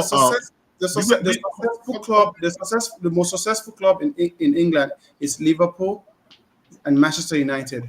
Why are they called a successful club? One, because of the trophy they win, and because of let's say the brand entirely. No, I get that. No, that's why I preface it with trophy aside. If your level of measuring success is not trophy, then I'm afraid we are not talking on the same terms because hold on. I want trophies. That's what I'm saying. He's got one more season to get us something like a trophy, Champions League, Premier League. Yeah, that's what I'm saying. That's why I prefaced it. I'm sorry, Lance. I'm not going to count the FA Cup because we've already done that. But next season he has to get us a Championship or a Champions League. Otherwise, but then if we don't, sorry, Daniel, let me just finish my point. If they don't let him spend the money in the summer, who's to say that Arteta won't walk? So it's a double-edged sword, my friend. It's an absolute double-edged sword. Do you know what I mean? I would even go further than that and say that he needs to win a domestic trophy and either a Premier League and a Champions League, because the domestic trophy for me has had a poor run in it, to be honest. And I've always been of the statute that winning breeds a winning mentality, right? Winning trophies breeds a winning mentality, right? And if you look at the best successful clubs, right, they take their competition seriously. And for me, I don't farm off trophies like the Carabao Cup and the FA Cup as minuscule trophies. For me, I like to see my club holding up trophies, whether it be the Carabao Cup, the FA Cup, the Emirates Cup, whatever cup you want, Champions League Cup, Premier League Cup, Community Shield, whatever, right? I like my team lifting trophies. Max, at the moment, I'd be happy if they lifted an egg cup or a teacup. Do you know what I mean? Right, okay, guys, can I add context to this? Because I want this conversation to go deeper. God. Go on. Right, this is going to be a monologue for my 5 minutes, but I'm going to take my Now, 5 do you need minutes. a first. toilet break or you want to go and get a drink? No, if you want to be educated, stay where you are. 2014, Manchester City won the double. 2 years later, they brought in a manager that inherited that team. And they brought in arguably the best manager in the world. 2019, Mikel Arteta came into our football club. We had to pay Barcelona £20 million to take our best player out of our hands. We had to get rid of all the bad apples inside our football club. 5 years later, Arteta or Arsenal have spent 780 million. It's debatable what's been spent there. Pep Guardiola spent 1.8 billion, and Arteta's seemingly meant to compete with this. He's took us from the trenches, the dungeons, the dark days, Mustafis. Can I say that word again, Mustafi? To Saliba and Gabriel in our defence. This guy has fought every single fucking obstacle that's came his way. Aubameyang that couldn't even turn up for a North London derby on time when he was a captain of our football club. No credit whatsoever. Arteta done the right thing. Shipped him on. Look what has happened since Arteta done that. The academy have started producing a better mentality. We were producing no players. Now we're getting Ethan, we're getting Miles Lewis-Skelly that broke into our team. We're getting Mika Bierich that has went on to Pastures New that is doing very well. The mentality of football club has been lifted up by my manager. My manager has lifted that up. Last season, on the brink of everything, and this is where I want this conversation to go. Max, you can laugh. And this is where I want my conversation No, to go. I'm not laughing at you, Mark. I'm laughing at Des's reactions when you're talking. Like, sorry. Yeah. I'm just listening. Sorry, I didn't realise. Go on, Mark. Carry on. Yeah. So you're breaking my train of thought. I was in a train there. So anyway, we come back to last season. 2 points off Manchester City. What did my fucking American owners do? The American owners that power struggled for over 10 years to get full control of the football club and launched the head behind my manager, Arsene Wenger. They hid behind him and let him take the flak while they drank caviar, they drank whiskey, had caviar, done whatever the fuck they want to do. But no flak. It's all good. Arsene Wenger's got a statue outside the stadium. He's launched outside the fucking football club. What are these owners doing today? Lance, I want Lance to come through. Well, Could you tell me? I want Lance to come through when I'm finished. Lance, could you tell me what Stan Kroenke did when they won the Super Bowl? When the Rams won the Super Bowl, what did he do? Yeah, On the fucking pitch, holding the fucker up. We're fourth on KC's fucking priority list. Brian, I want Brian here tonight because I'll cook him. I'll fucking cook him. Yeah, but he's not here. So These owners, what they're way to do, and I'm going to put myself on mute and let Lance come through. Lance will give us an American view on this, right? I'm going to put myself on mute. Lance, before you go, right? This is where I did. 2 seconds, because I'm not finished. I thought you said you put yourself. Oh, right. No, I said I'm going to put myself on mute when I finish. Oh, sorry. I thought you were doing it. All right, Mark. Good news. I thought you were doing it there. It's cool. No. Carry on. I'll say it in a minute, Lance, when he's finished. the new plan coming out of KSE at this moment in time, the new plan coming out of KSE You don't need to shout. is 300 million infrastructure rebuild for the tube system, the stadium, everything around it, to take Arsenal from £4.18 million per home game to over 5.18 million per home game. What fucking matters to them? Trophies, money. Once come through, my brother. Fuck Right. KSE. Get the fuck out of my club. Right, Lance, before you come through, okay? So, guys, we are going to talk about KSE here, right? There's only one rule. I will not butt in unless I have to. And also, please don't shout over the top of each other. Give each other a fair say, yeah? That's all I ask. Lance, hit us with it, bro.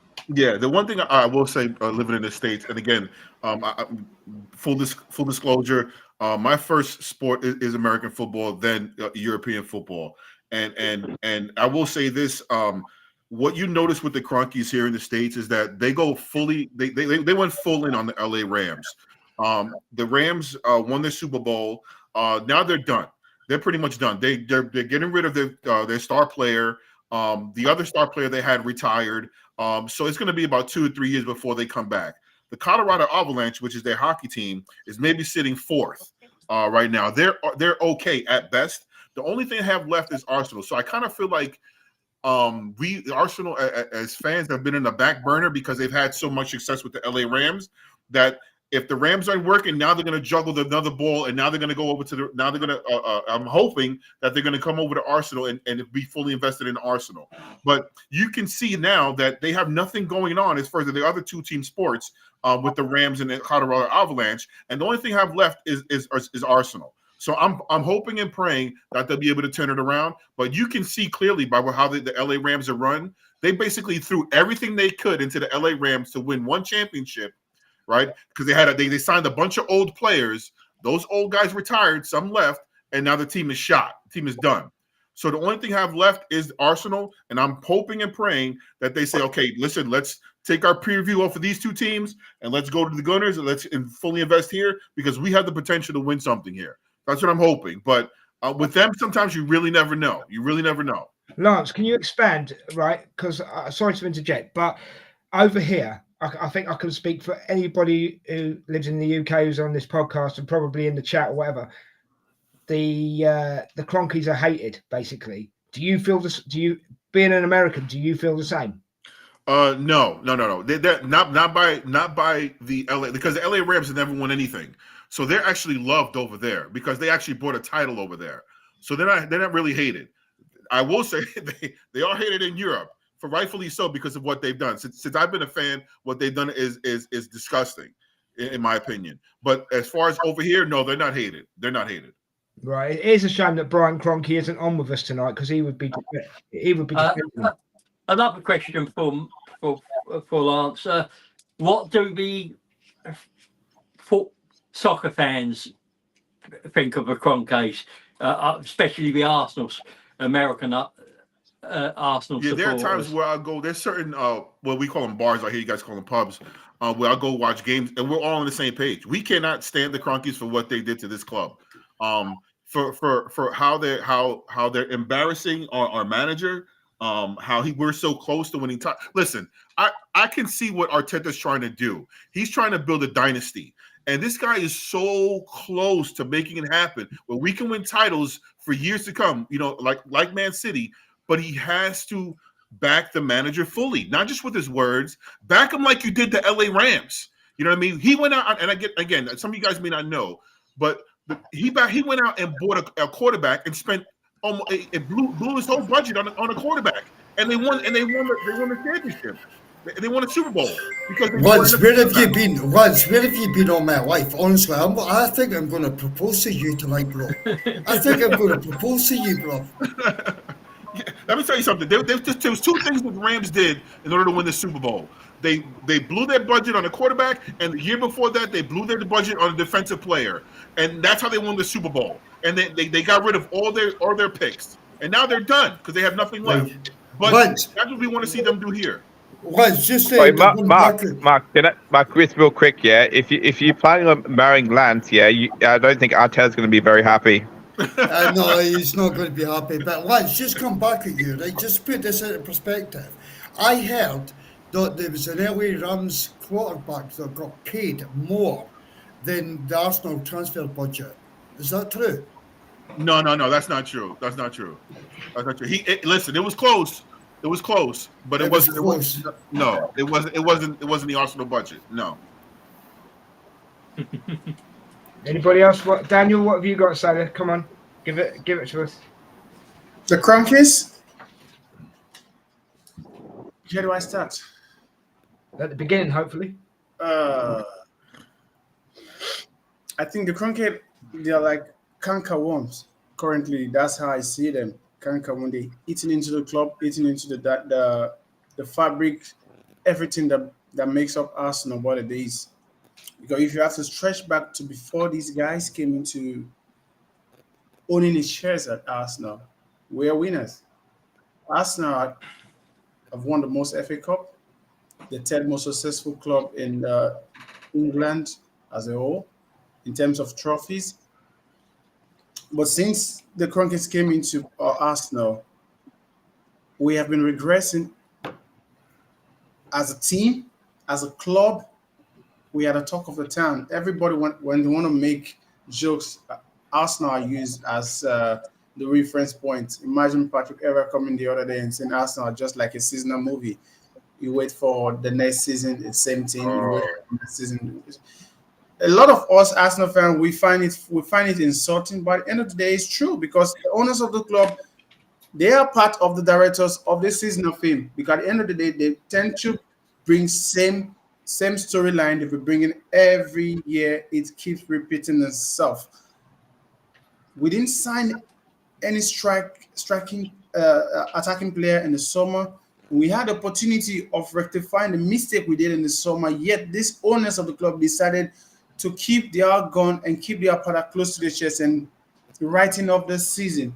If an owner like unserious as a Cronky can decide to write off a season, what about us fans, match-going fans that put their money, put their time, put their sweat in supporting this club? I feel so sorry for especially the away fans that go into this game, rain, sun, whatever the weather, they are there singing their heart out loud for these lads. And the people who are supposed to be the custodian of this club, who are supposed to be the custodian of the affairs that make sure that this club is set in the standard whereby we have to win, are not doing that. So I see these people, I see the Cronkies as a cankerworm. And what do you do to cankerworm? You eradicate them. And I believe the Arsenal fans in the UK are not doing enough because, trust me, if it was here in Africa, you have protests every day in that stadium. You have protests both home and away. Because you can't tell me that you have a club whereby our most expensive signings is a midfielder. We've spent less amount in attacking players than any other place. We spend more in goalkeeping department than even in the striking department. To tell you how negligent these guys are treating Arsenal. And a lot of times I just shake my head and ask myself, how did I get here? How did I support this club? It's all because of love. It's all because of what the likes of Thierry already did, or because the likes of what Nwankwo Kanu did, the likes of Patrick Vieira, this legend of a player, what they did for this club. And how did they get here? Because we spend money shrewdly, spend money wisely in getting good and quality players. But right now we are spending money in the department we don't need, in the department that doesn't win you game. And that boils down to the owners of the club. And the fans in London, the fans in the UK see this fact and decide to call it out for what it is, because the last time they did it, the owners of the club decided to put their money into this club. And I think we should go back to that same place again, whereby we have to call out these guys for what they are at the moment, which they are. They're cankerworms of this club. They're eating into the fabric of the club.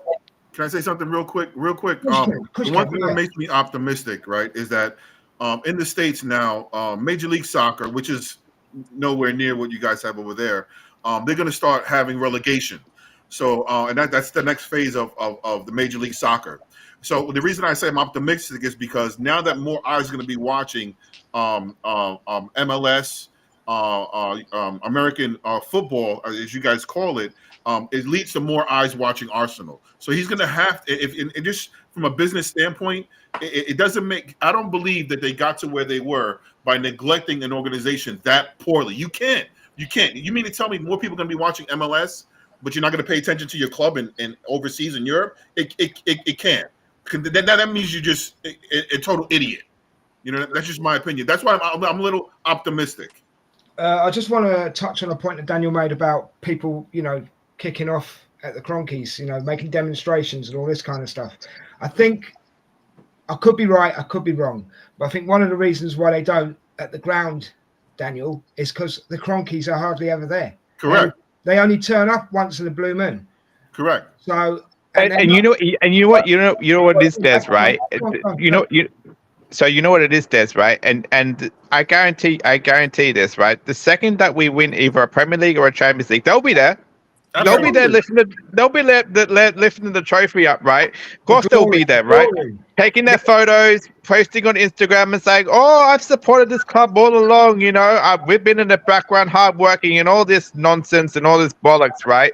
And the fact is, right, that they've done absolutely nothing to warrant being on that pitch. They've done absolutely nothing to even have their two hands on that trophy, right?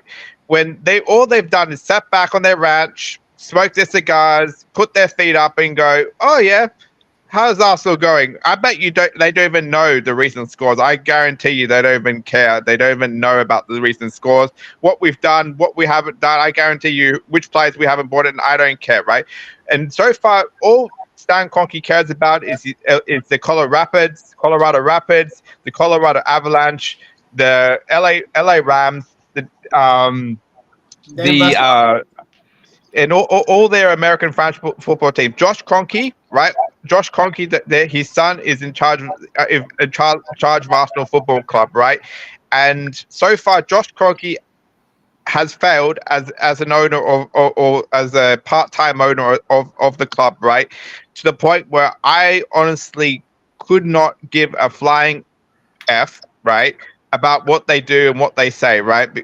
It's all hot air for me. It's all breezy, and I just really couldn't care less, right? And I just want to quickly touch upon what Lance said, right, about a lot of the American fans or Arsenal fans not liking Kroenke. I can give even further than that, right? I guarantee you, any international fan of this football club, right, and I mean including Australian fans, because I can speak for myself, right, and Africans in especially, right, do not like Stan Kroenke or the owners. I can tell you that for absolute certainty, right? And the reason that they do is because they pay a lot of money to watch their football club around the world, right? Or go to games, or go traveling to the Emirates to watch a game, right? And I assure you, they are the most passionate fans in the world, right?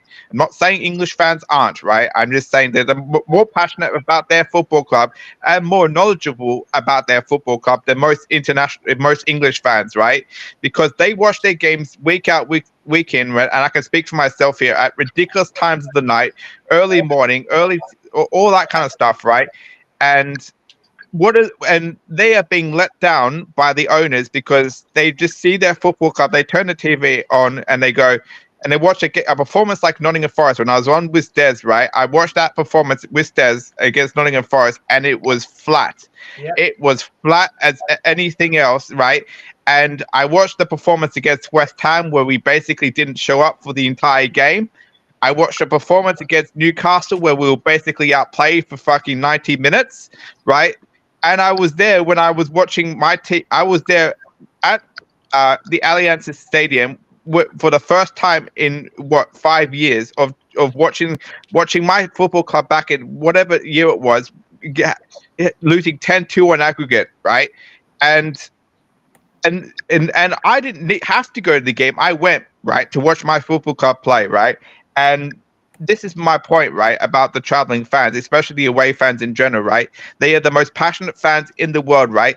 And until the English fans in general get on board and finally realize that the owners are the problem, this club is always continuously going to be divided and have a problem, right?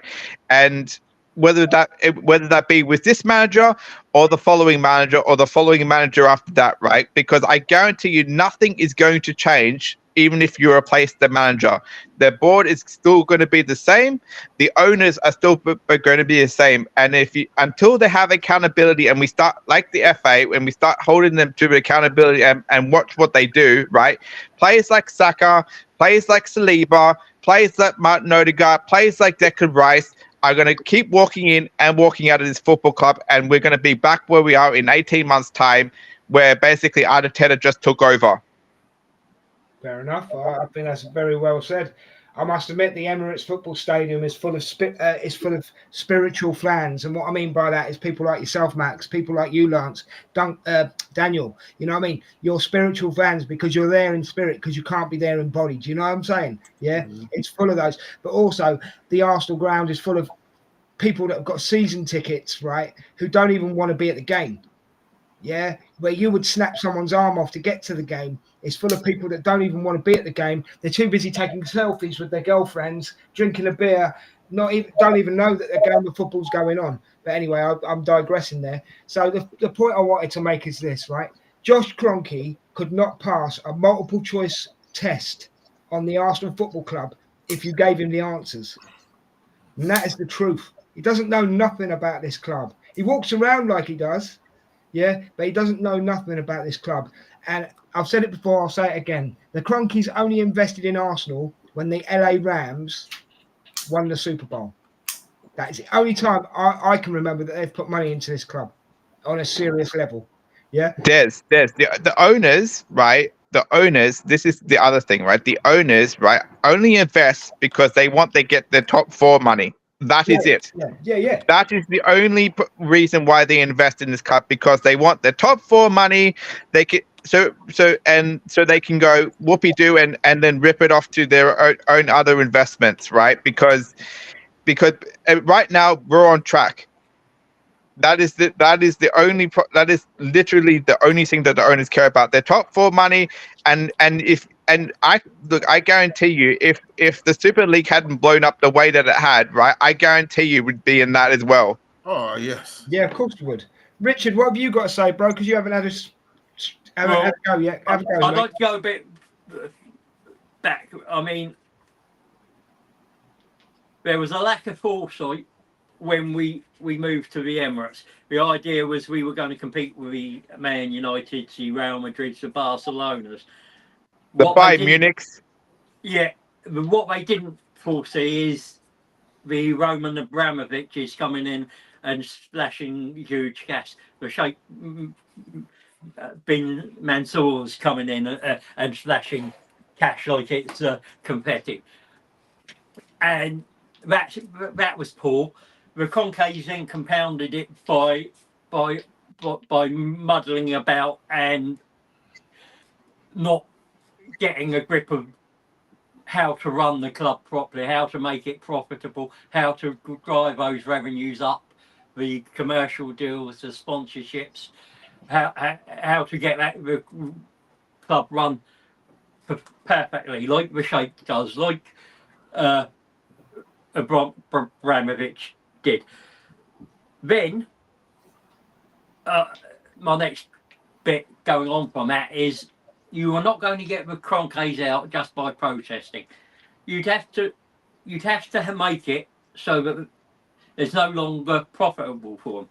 And the only way of doing that is not buying a single piece of merchandise. Every single fan in the world, and no one's going to do that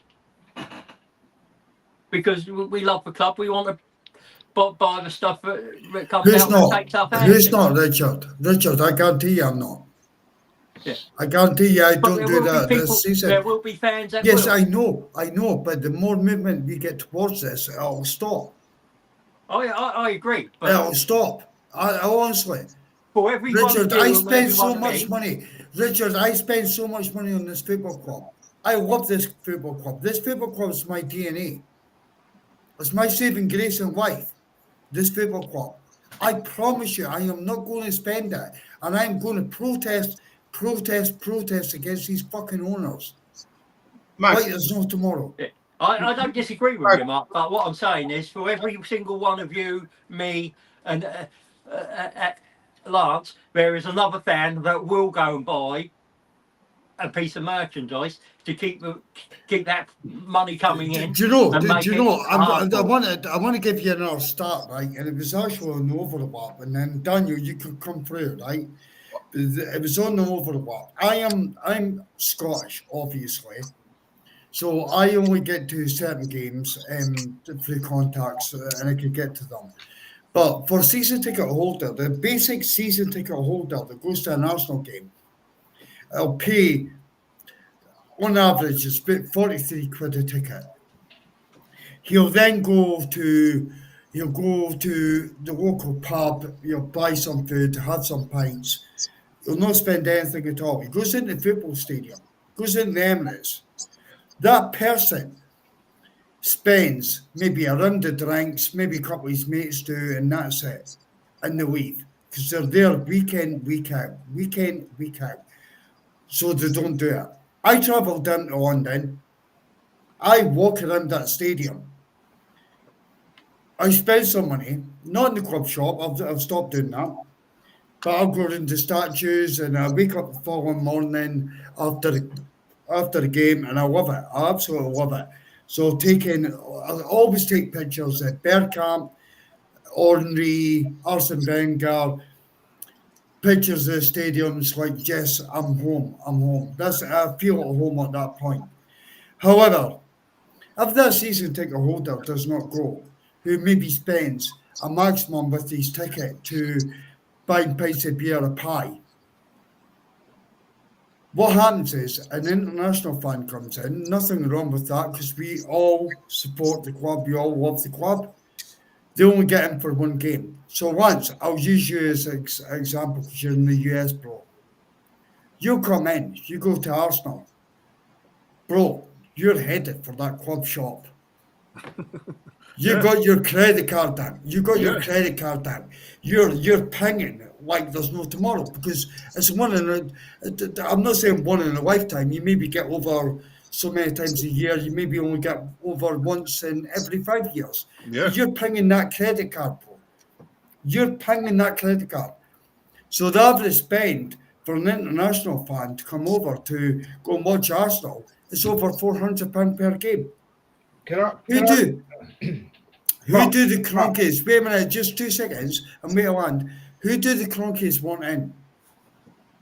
The season ticket holder that does this every week, that goes for pints with his mates, eats food outside the stadium, or does he want Lance that's going to ping his credit card? Yeah, no, you make a good point. I was just going to add to what you were saying, Mark, actually, because I found out the other day for the PSV game, they're charging £90 a ticket. How can you £98. £98. I got told £90, so say £98. How can you justify that? Because it's a Champions League game. No, I was 43 quid for the Zagreb game. Richard, where are the premier seats and how much do they go for? Like top level seats. Where do they go for and where are they? Right, so you're on about no, platinum. It's not diamond, it's platinum, isn't it? Not. How much are those? I'm not sure. See, normal. I went to the Zagreb game and it was 43 quid for that ticket. But I bought it for the PSV game and I'm £98 for that ticket. Can I say something quickly? Of course, yeah, that's what you're here for. Yeah. But can you say it quickly? That's the question. Yeah. Don't be quickly. Fucking rip, Daniel. Rip, mate, rip.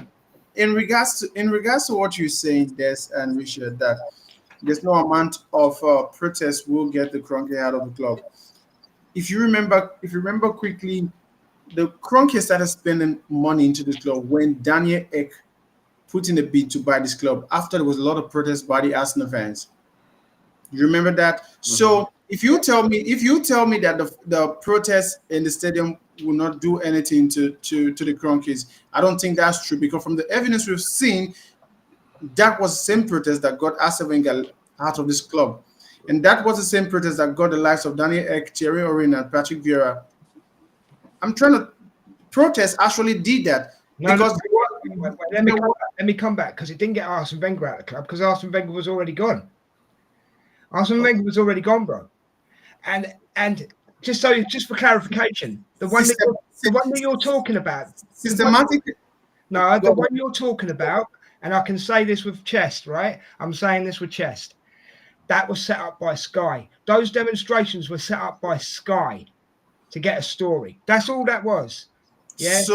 So you mean the protest online, the protest in the stadium, the protest by fans, match-going fans were all set up by Sky. Sky paid these people to come and protest. Yes. No, I'm not saying they paid them, but it was set up by Sky, because if you look at that, Daniel, right? And I had friends that were going down to these protests, okay? They were doing, they're there with their camera. The first protest, everybody was there, signs out, flares going, everything, blah, blah, blah. There was meant to be a protest every week for 2 months solid, right? Progressively, every week after that, the crowds were smaller. People just give up. They gave up. They came out because they thought they were going to be on the telly, right? They did their thing. Yeah, everybody turns up. Once they've done it once, it just absolutely just spread out and was a waste of time.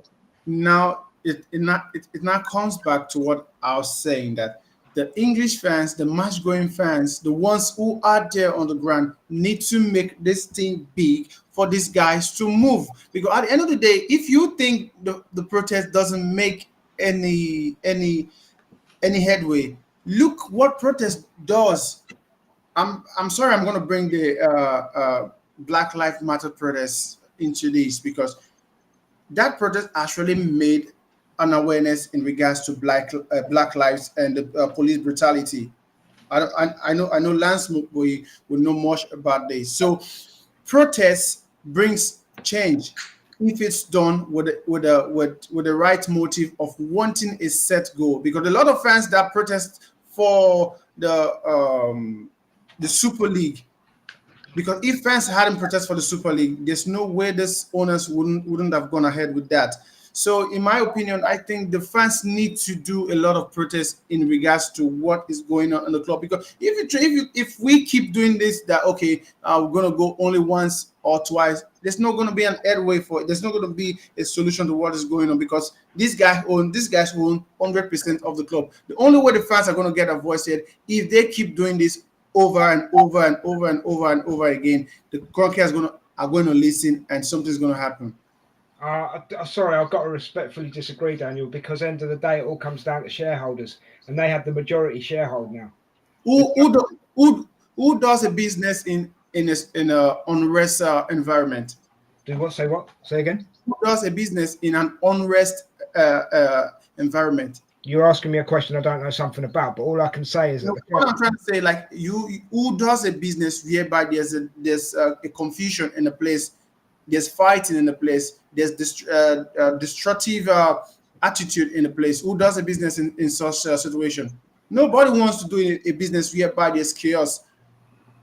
So if the fans make the Emirates Stadium a little bit chaotic, not the game, but before the game, there's a protest every game, the Cronky are going to listen. Because at the end of the day, there's going to be more police, there's going to be more policing in the game, and there's going to be more people talking about. I tell you what, Daniel. You know what? I will piggyback a little bit for what you're saying for here in the States, and I'll tell you why.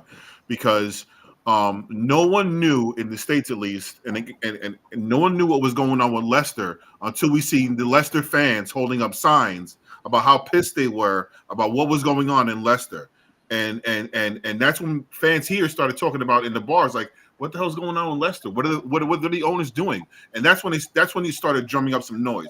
But to Dez's point, it has to be consistent. And the reality is, people work. You know what I mean? So people have jobs, they have things to do, so they can't just protest every week consistently. So it's hard. So it's like a rock in a hard place. But one thing Crunkies don't like, they don't like bad publicity. That's the one thing I don't like is bad. Any business owner, bad publicity. Yeah. And what you got to also remember, Daniel, right? And I know it's simplistic, but it's the only way I can say it. They just don't care. They don't care. You can demonstrate as much as you like, right? You could get. You're in the Gambia right now, aren't you? Is that where you are? Gambia? Ghana. No, I'm in Ghana right now. Ghana. Ghana, sorry, Ghana. I apologize, Ghana, right? You could get thousands of Ghana fans doing the Arsenal Ghana fans, right, doing a demonstration. They ain't gonna give a muck. They'll see it and they'll just go, you can't touch us. As I say, majority shareholder. They've basically made it watertight. They've definitely made it watertight to get them out by the fans. Yes, I agree. Mark is right. You don't buy the merch. Hit them in the pocket. That's the only way you're going to affect the Cronkies. See, the thing is, like a protest, or see, Sky has the ability not to see. We won't necessarily see that thing over here if you guys protest. But what we will see is if you guys hold up signs during matches saying, Cronkies out, like we used to back in the day. You know what I mean? Stuff like that. That drums up a lot more than protest because we won't ever see that because Sky we won't ever get that broadcast over here. You know what I mean? So holding up signs during games, I think may go a lot further, but it is what it is. Yeah, it's not as simple. Daniel, I know what you want, and I want the same. I don't think that I'm not on your side because I want the same. But it's no, guys. I'm playing a creditful match today. You're not on my side. You're not on my side. Don't be silly, man. Don't be silly. Don't be. I know, bro. I know. Max, what you got to say, bro? Look, honestly, I pretty much said what I need to say about the owners, man. Like, honestly, I'm at the point now where I'm like, when it comes to these owners and this board and all the rest of it, right? I'm just really, really just like empathetic right now, and I'm just really like just over the owners. I'm just like flat and just completely just like Des, how we felt about after the Nottingham Forest game is how I feel about these owners, right? I totally understand. I'm just over these owners and this like and the direction that they think they know, right? I get like, because as you said, Des, right? I guarantee you give the board or these owners an Arsenal test, and I guarantee you they'd fail, right? And I'm not even joking when I say that, right? And as I said before, right, the second this club wins a trophy, they'll be there with their photos, their pics, and being like, "Yeah, man, great day out at the club, whoopoo, yay!" And then just like, and then they'll post a photo and saying like, we've been behind the club all along, and I'm just like, no, you haven't, right? And I'm just so over these owners, so over this board, so over the Arsenal scouts, right? I'm so over like Tim Lewis, bloody all the people behind it, all these people, whoever's in charge, right? Jason Nato and all the rest of it, right? All of them, right? Like the board, the owners, they failed. And as far as I'm concerned, the quicker they fuck off, the quicker we can start winning trophies. Do you know what's made this? I'll just say something quickly before anybody else comes in, right? Do you know what's made this conversation hard tonight? Yeah, we've not had anybody on here who would defend the Cronkies. So all we're really doing, in all honesty, guys, and I'm being absolutely honest with you, right? All we're doing is going around in circles, because all we're doing is we hate them, we want them out, blah.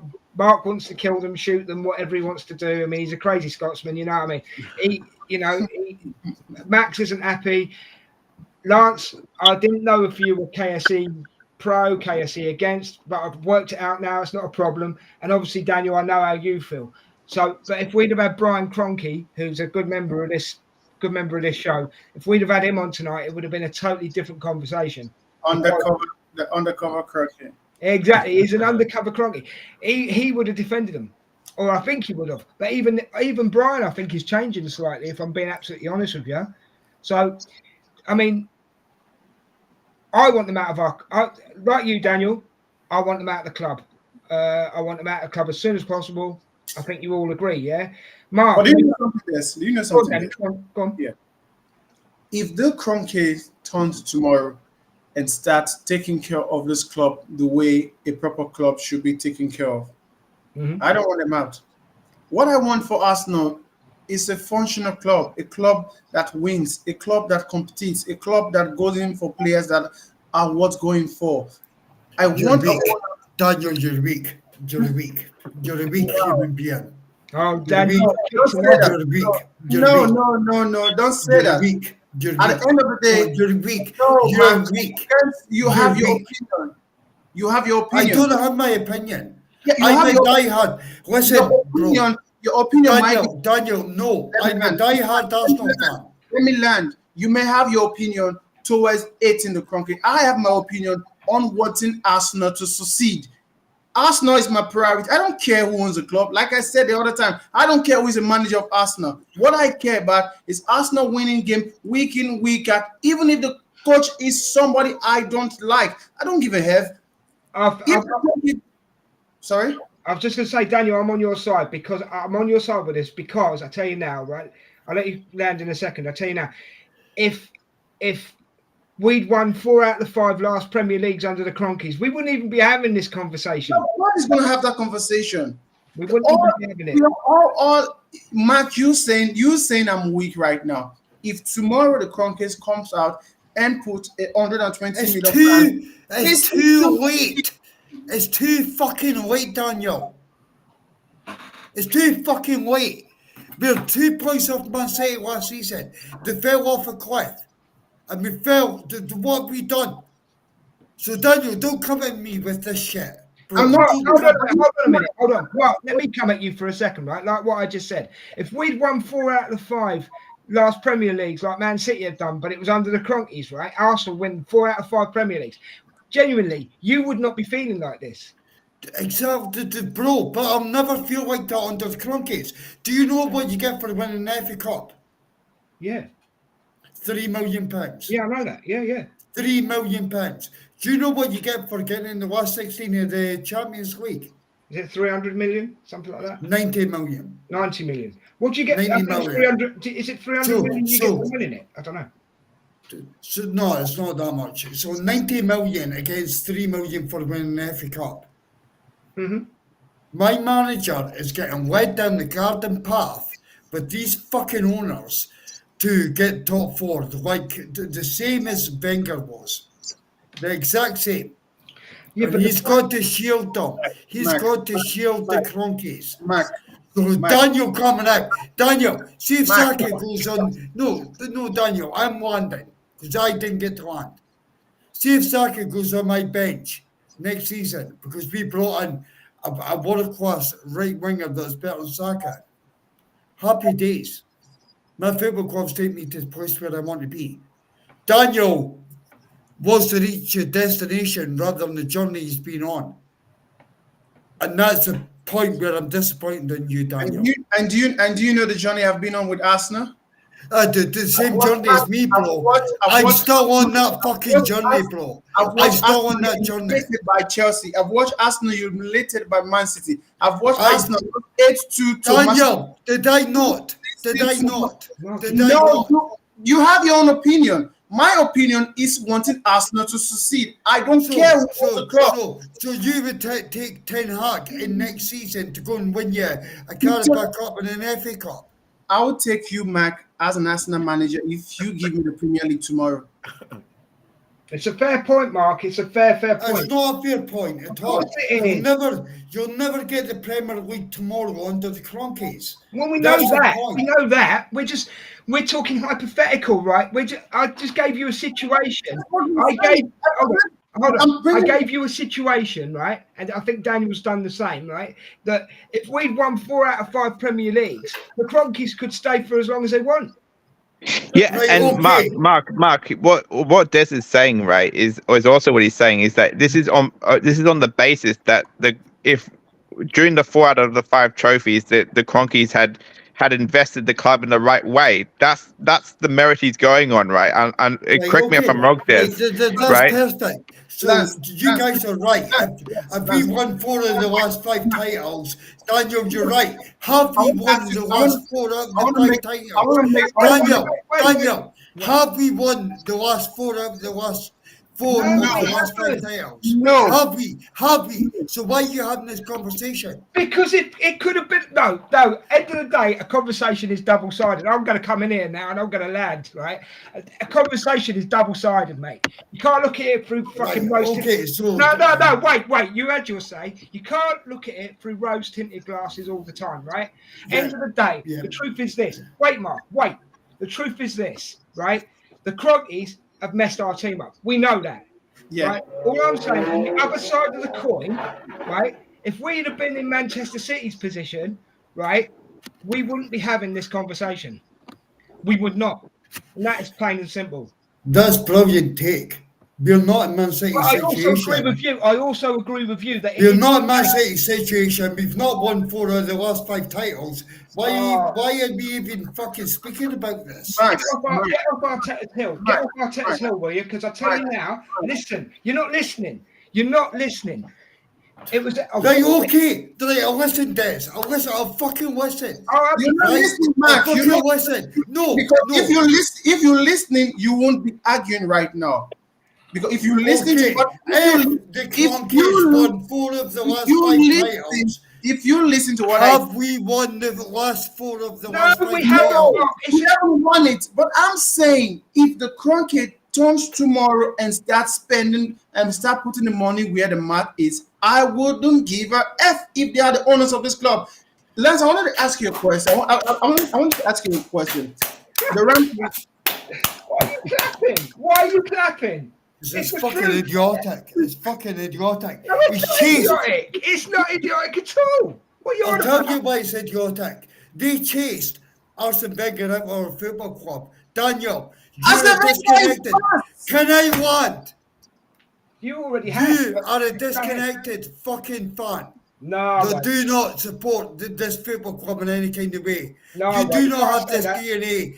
No, Des, let me lie. No, Mark, you're going. You do not have You're DNA going in way this over the football top club. right now. Fucking Mark, you have to be respectful. You're going way over the top right now. No, Because- I'm not. No, listen to me. You're going way over the top because if you listen to what I said, you wouldn't be saying what you were saying. Because right now, what you're saying. I went tomorrow is okay. No, what you're saying right now is trash, and you shouldn't be saying that.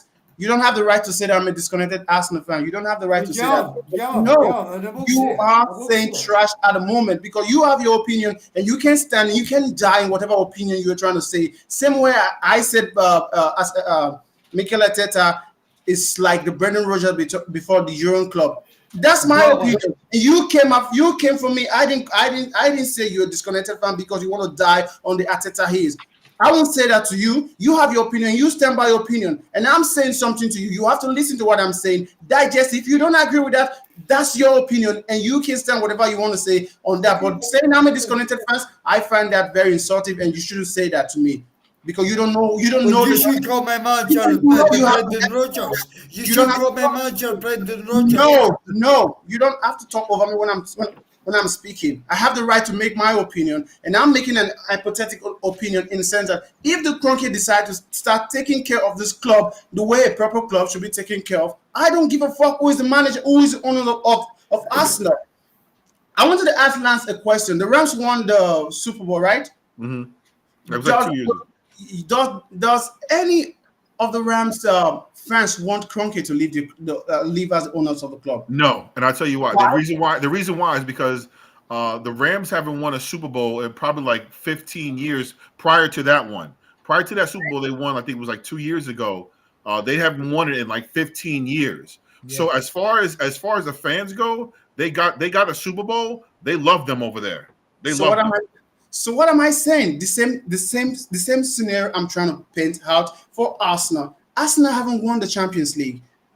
If the Kroenke turns out tomorrow, spend money and sign good players, whereby Arsenal wins the Champions League, wins the Premier League, who the hell is going to give a fuck who is the owners of the Arsenal Football Club? Nobody. Even you, Mark, crying and saying you want the Kroenke out. You will be saying we have the best owners in the world. We have the best owners. Why? Because Arsenal, at the end of the day, is the bone of contention right now. Arsenal is not listening to allow me to land, Mark, please.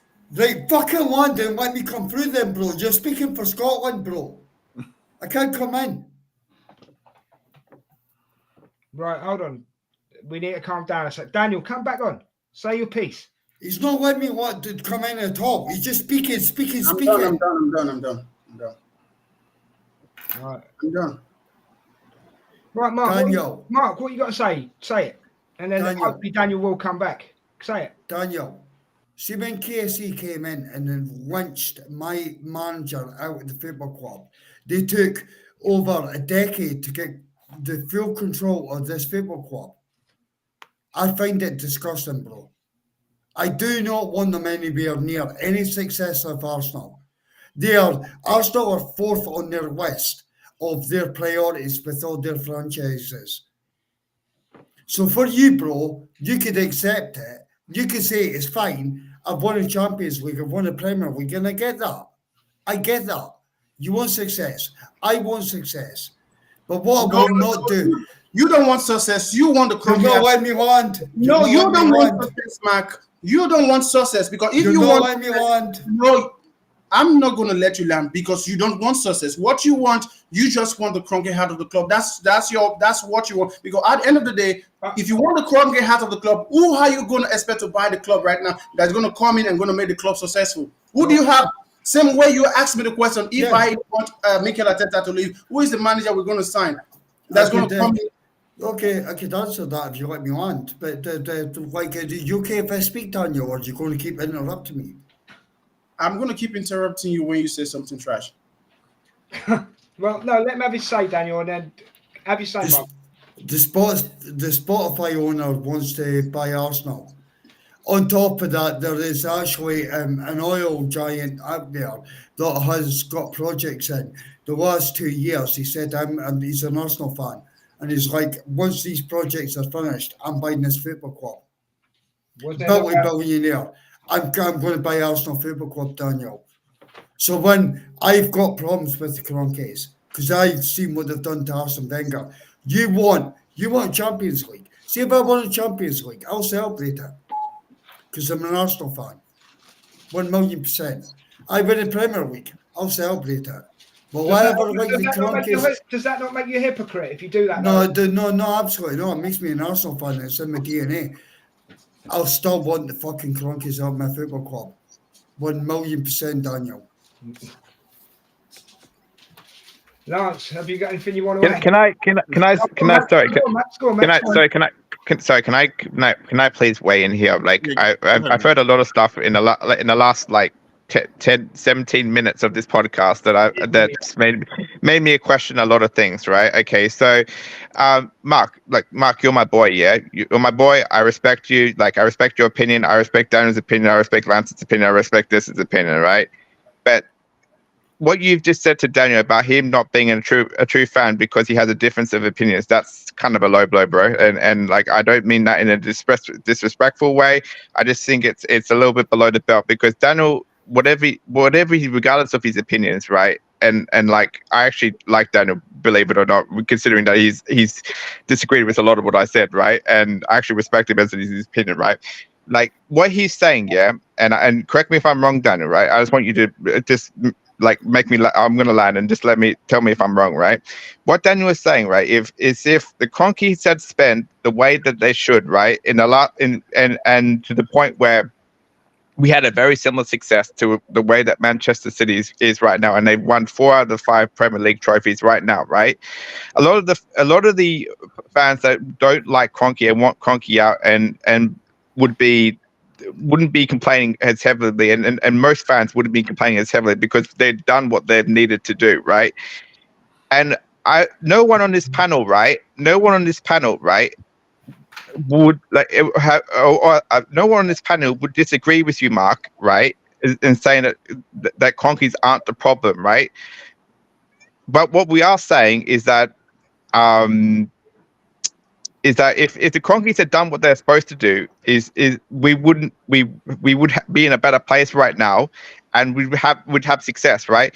And what Daniel is saying is correct, Mark, right? Is if they had spent properly, right? And they spent properly, regardless of who they've done, they wouldn't have had a problem right? And whoever the owners are and whoever the manager is, right, regardless of who the owners are, right? If the owners was Daniel Weck or whoever the oil ones that you were talking about just now, right, and whoever the manager was, would be successful, right? And that's the reality of the situation, right? And I look, if I'm Mark, I'm going to say this right straight up, yeah. If the Cronkies come out this summer, right, and spend over 350 million and fix all the areas of this team, right, I'll be the first one to raise my hand and say, "Well done, Josh. Well done, whoever's in charge, whoever's Daniel Weck or whoever the owners are, right." And I'll be the first one to clap them and say, "Well done, you've done what you're supposed to do for once in what 18 years and all that kind of stuff." And you're finally paying attention to the club that you actually give a shit about, right?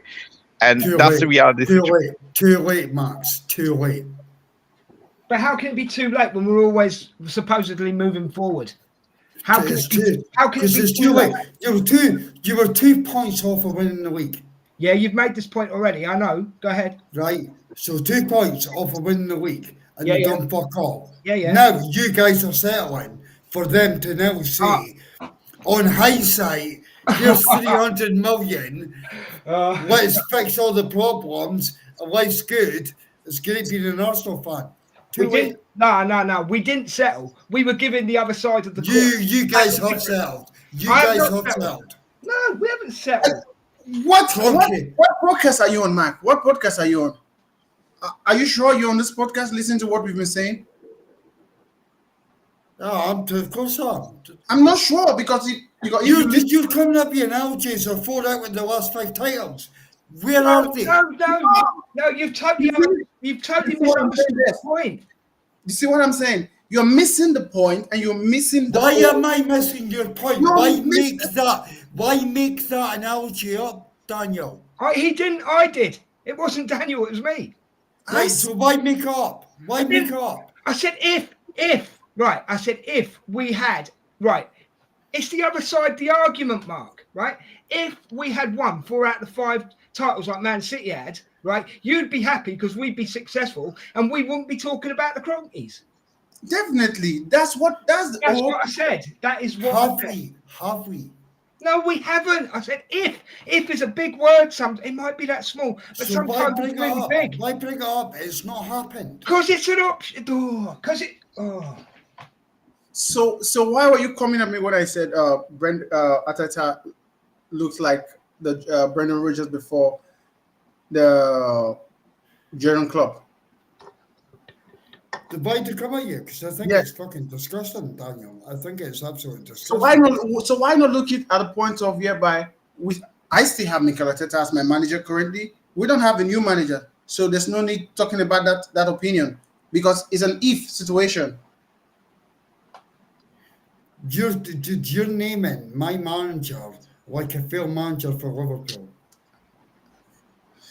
You're naming my manager, thinking my manager is the issue for the failure. So that's why I'm coming at you. So, Mark, we can't give comparisons. Is that what you're saying? You could give comparisons. 100%. Well, that's what it was. So you honestly think that Mikel Arteta and Brendan Rodgers is a comparison? I think Mark is saying, regardless of what happens, he doesn't trust them. Regardless, no, I get that. Even if they had one good, even if this summer they said, "Hey, listen, Mikel, here's 250 pounds. Go get whatever you want." Mark is saying, regardless of that, their track record, he doesn't trust them to do it again the following year. Well, just to clarify and just to land and just to settle things down just a smidge, right? I feel exactly the same. I gave you a what if. What if that had happened? What if that had have happened, which it hasn't, which Mark keeps telling us, which he's entitled to do. So why mention it then? Because it's part of the bloody we're here to have a conversation. It's a debate. It's part of the conversation. It's a debate. What if it didn't happen? All right, I'll burst your bubble. Mark, it's the same thing. Mark, it's the same thing as if we said. Mark, it's the same thing as if we said, "What if we get Isak? If we had Isak, we win the league." Yes, it's the same thing. There you go. What if I win the lottery tomorrow? Good luck to you. I hope you enjoy it. It's fucking nonsense. Mac. It's not at all. Honestly, you need your bubble to burst, mate, because you're thinking about this. You're going to give yourself a headache because you're thinking about this too much. I hate right. Clarify. I hate the Cronkies as much as you do. I want them out the club, right? I was just looking at it from a different angle to try and expand the conversation. Your angle shit. Maybe it is, and you're entitled to that opinion. But I'm the host of the show, and I put it out there, right?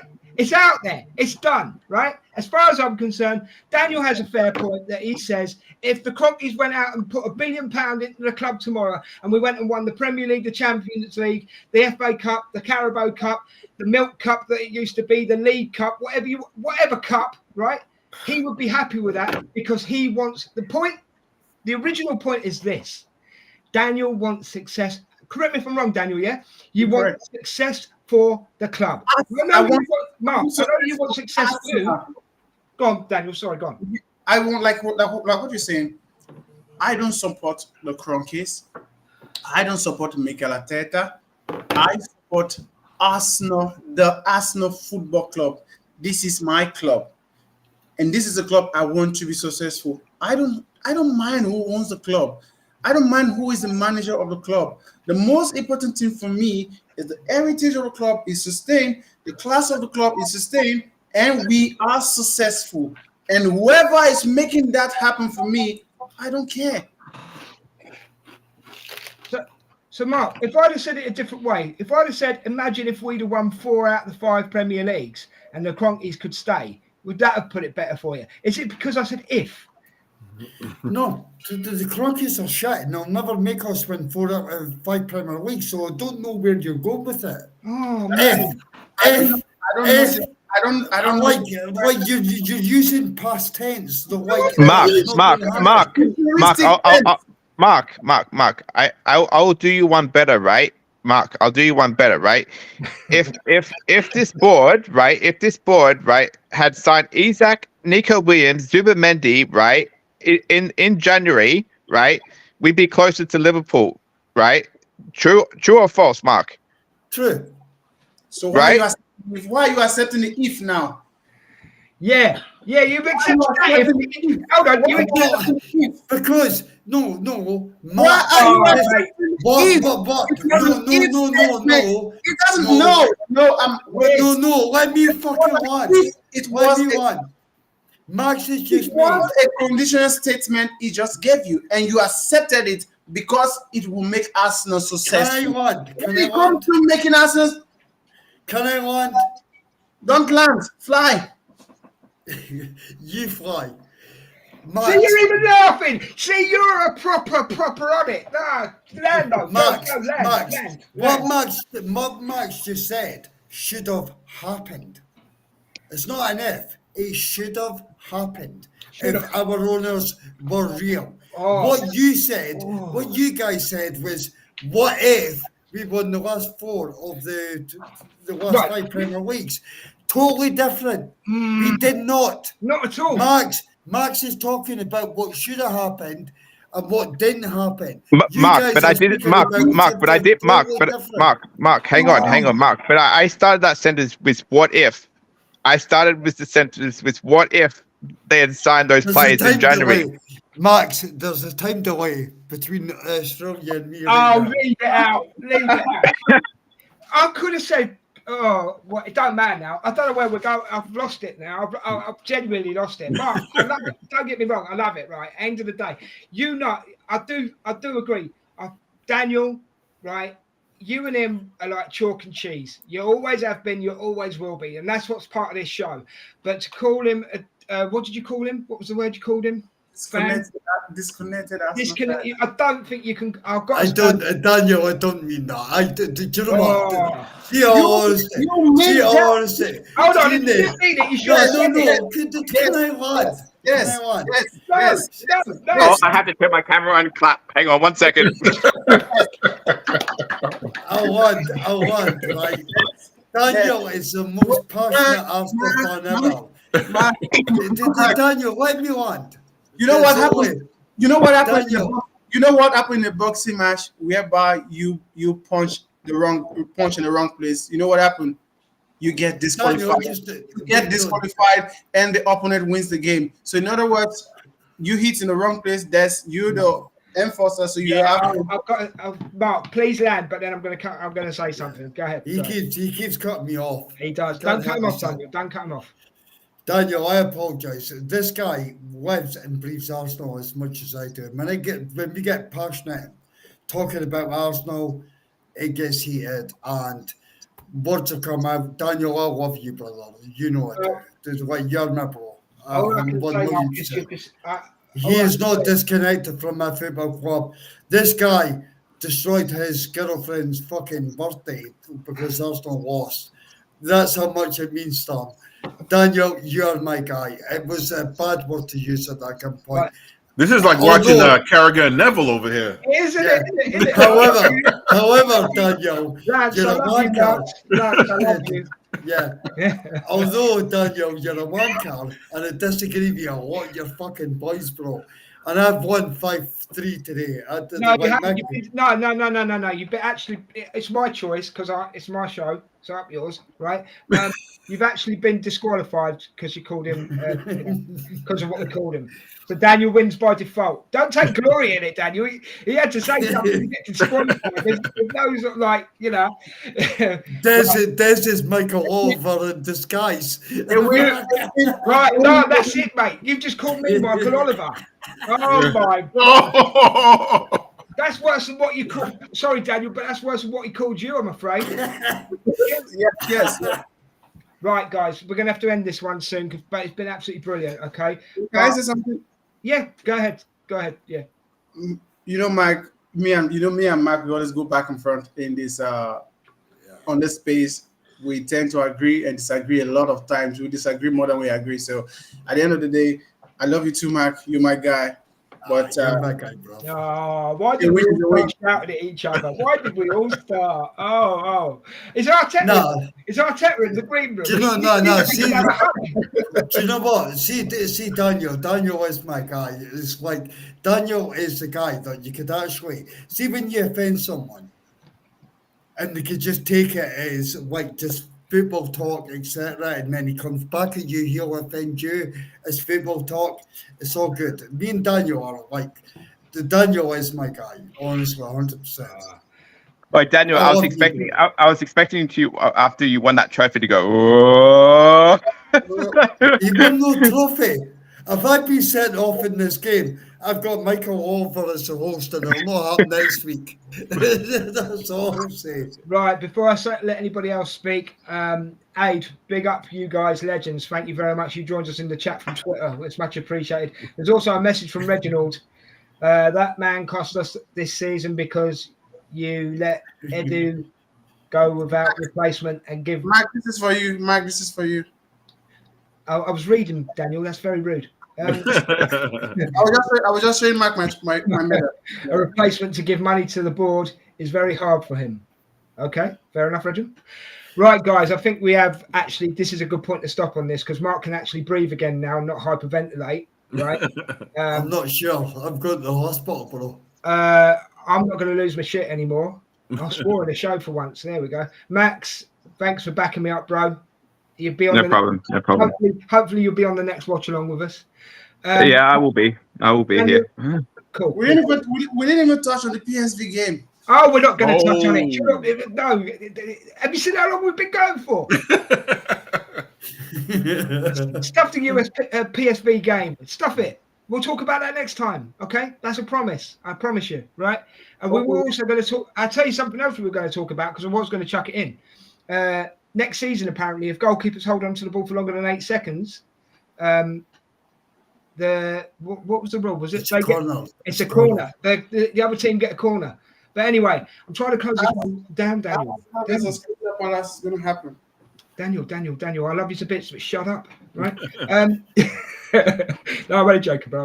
Lance, your first show, have you enjoyed it? Yeah, listen. I want to thank you guys for having me on. It was awesome. I feel like I'm in the pub with you guys. Oh, mate, you know what I mean? Like this is awesome. Yeah. Hopefully, you guys invite me back. So you know what I mean? Anytime, bro. Once, see, before this closes the show down, we'll go into the green room afterwards. We'll have a chat, bro. So yeah. Just to stay for the green room, bro. Lance, All right. all I can say before I shut it down. Lance, I can tell you, Oh, hello. for sure. So, Lance, sorry to cut you off there, but but Lance, if this was a pub, right, we'd be way more heated and way more drunk, and this conversation would go on for hours longer. As an ex-bouncer doorman, Lance, we would have been kicked out. That's the truth. No, but Lance, you bring something new to the show. Thanks very much, mate. You can join us anytime you like. You're more than welcome anytime you want. And thanks for turning up. It's been brilliant. Once it's been brilliant. Yeah, you're cool, I man. You bring appreciate something. that. You bring something different. You bring something new. So thanks for that. Much Appreciate it. appreciated. Right, guys, we've finally got to that point. I'm really sorry because we could have talked for another 2.5 hours, 3 hours, whatever. We could have, because that's the kind of guys we are, right? But if you've enjoyed the show, give us a share, give us a like, subscribe, and come and join us next week for even more Mark Madness. Yeah. But don't forget, he's going to be on that hill with Arteta all week, so he might be a bit cold and that, but he'll get lots of hugs. He'll get lots of Arteta hugs, so he'll be all right. Right, if you guys think that Daniel's a wanker, give us a like. Oh, there's no need. There's no need. There's no way you're gonna get a like for that because I'm not a wanker. Exactly. They all know that. If you, right, let's do it properly. If you like Max as an Australian, give us a like. If you like Lance as a straight talking American who actually sounds like he's got some common sense, give us a like. If you just like to see Mark and Daniel fight, definitely give us a like. And I've been your host, Des the Enforcer. Please give me a like. I'll smile for you. And I hope you've enjoyed it, guys, out there.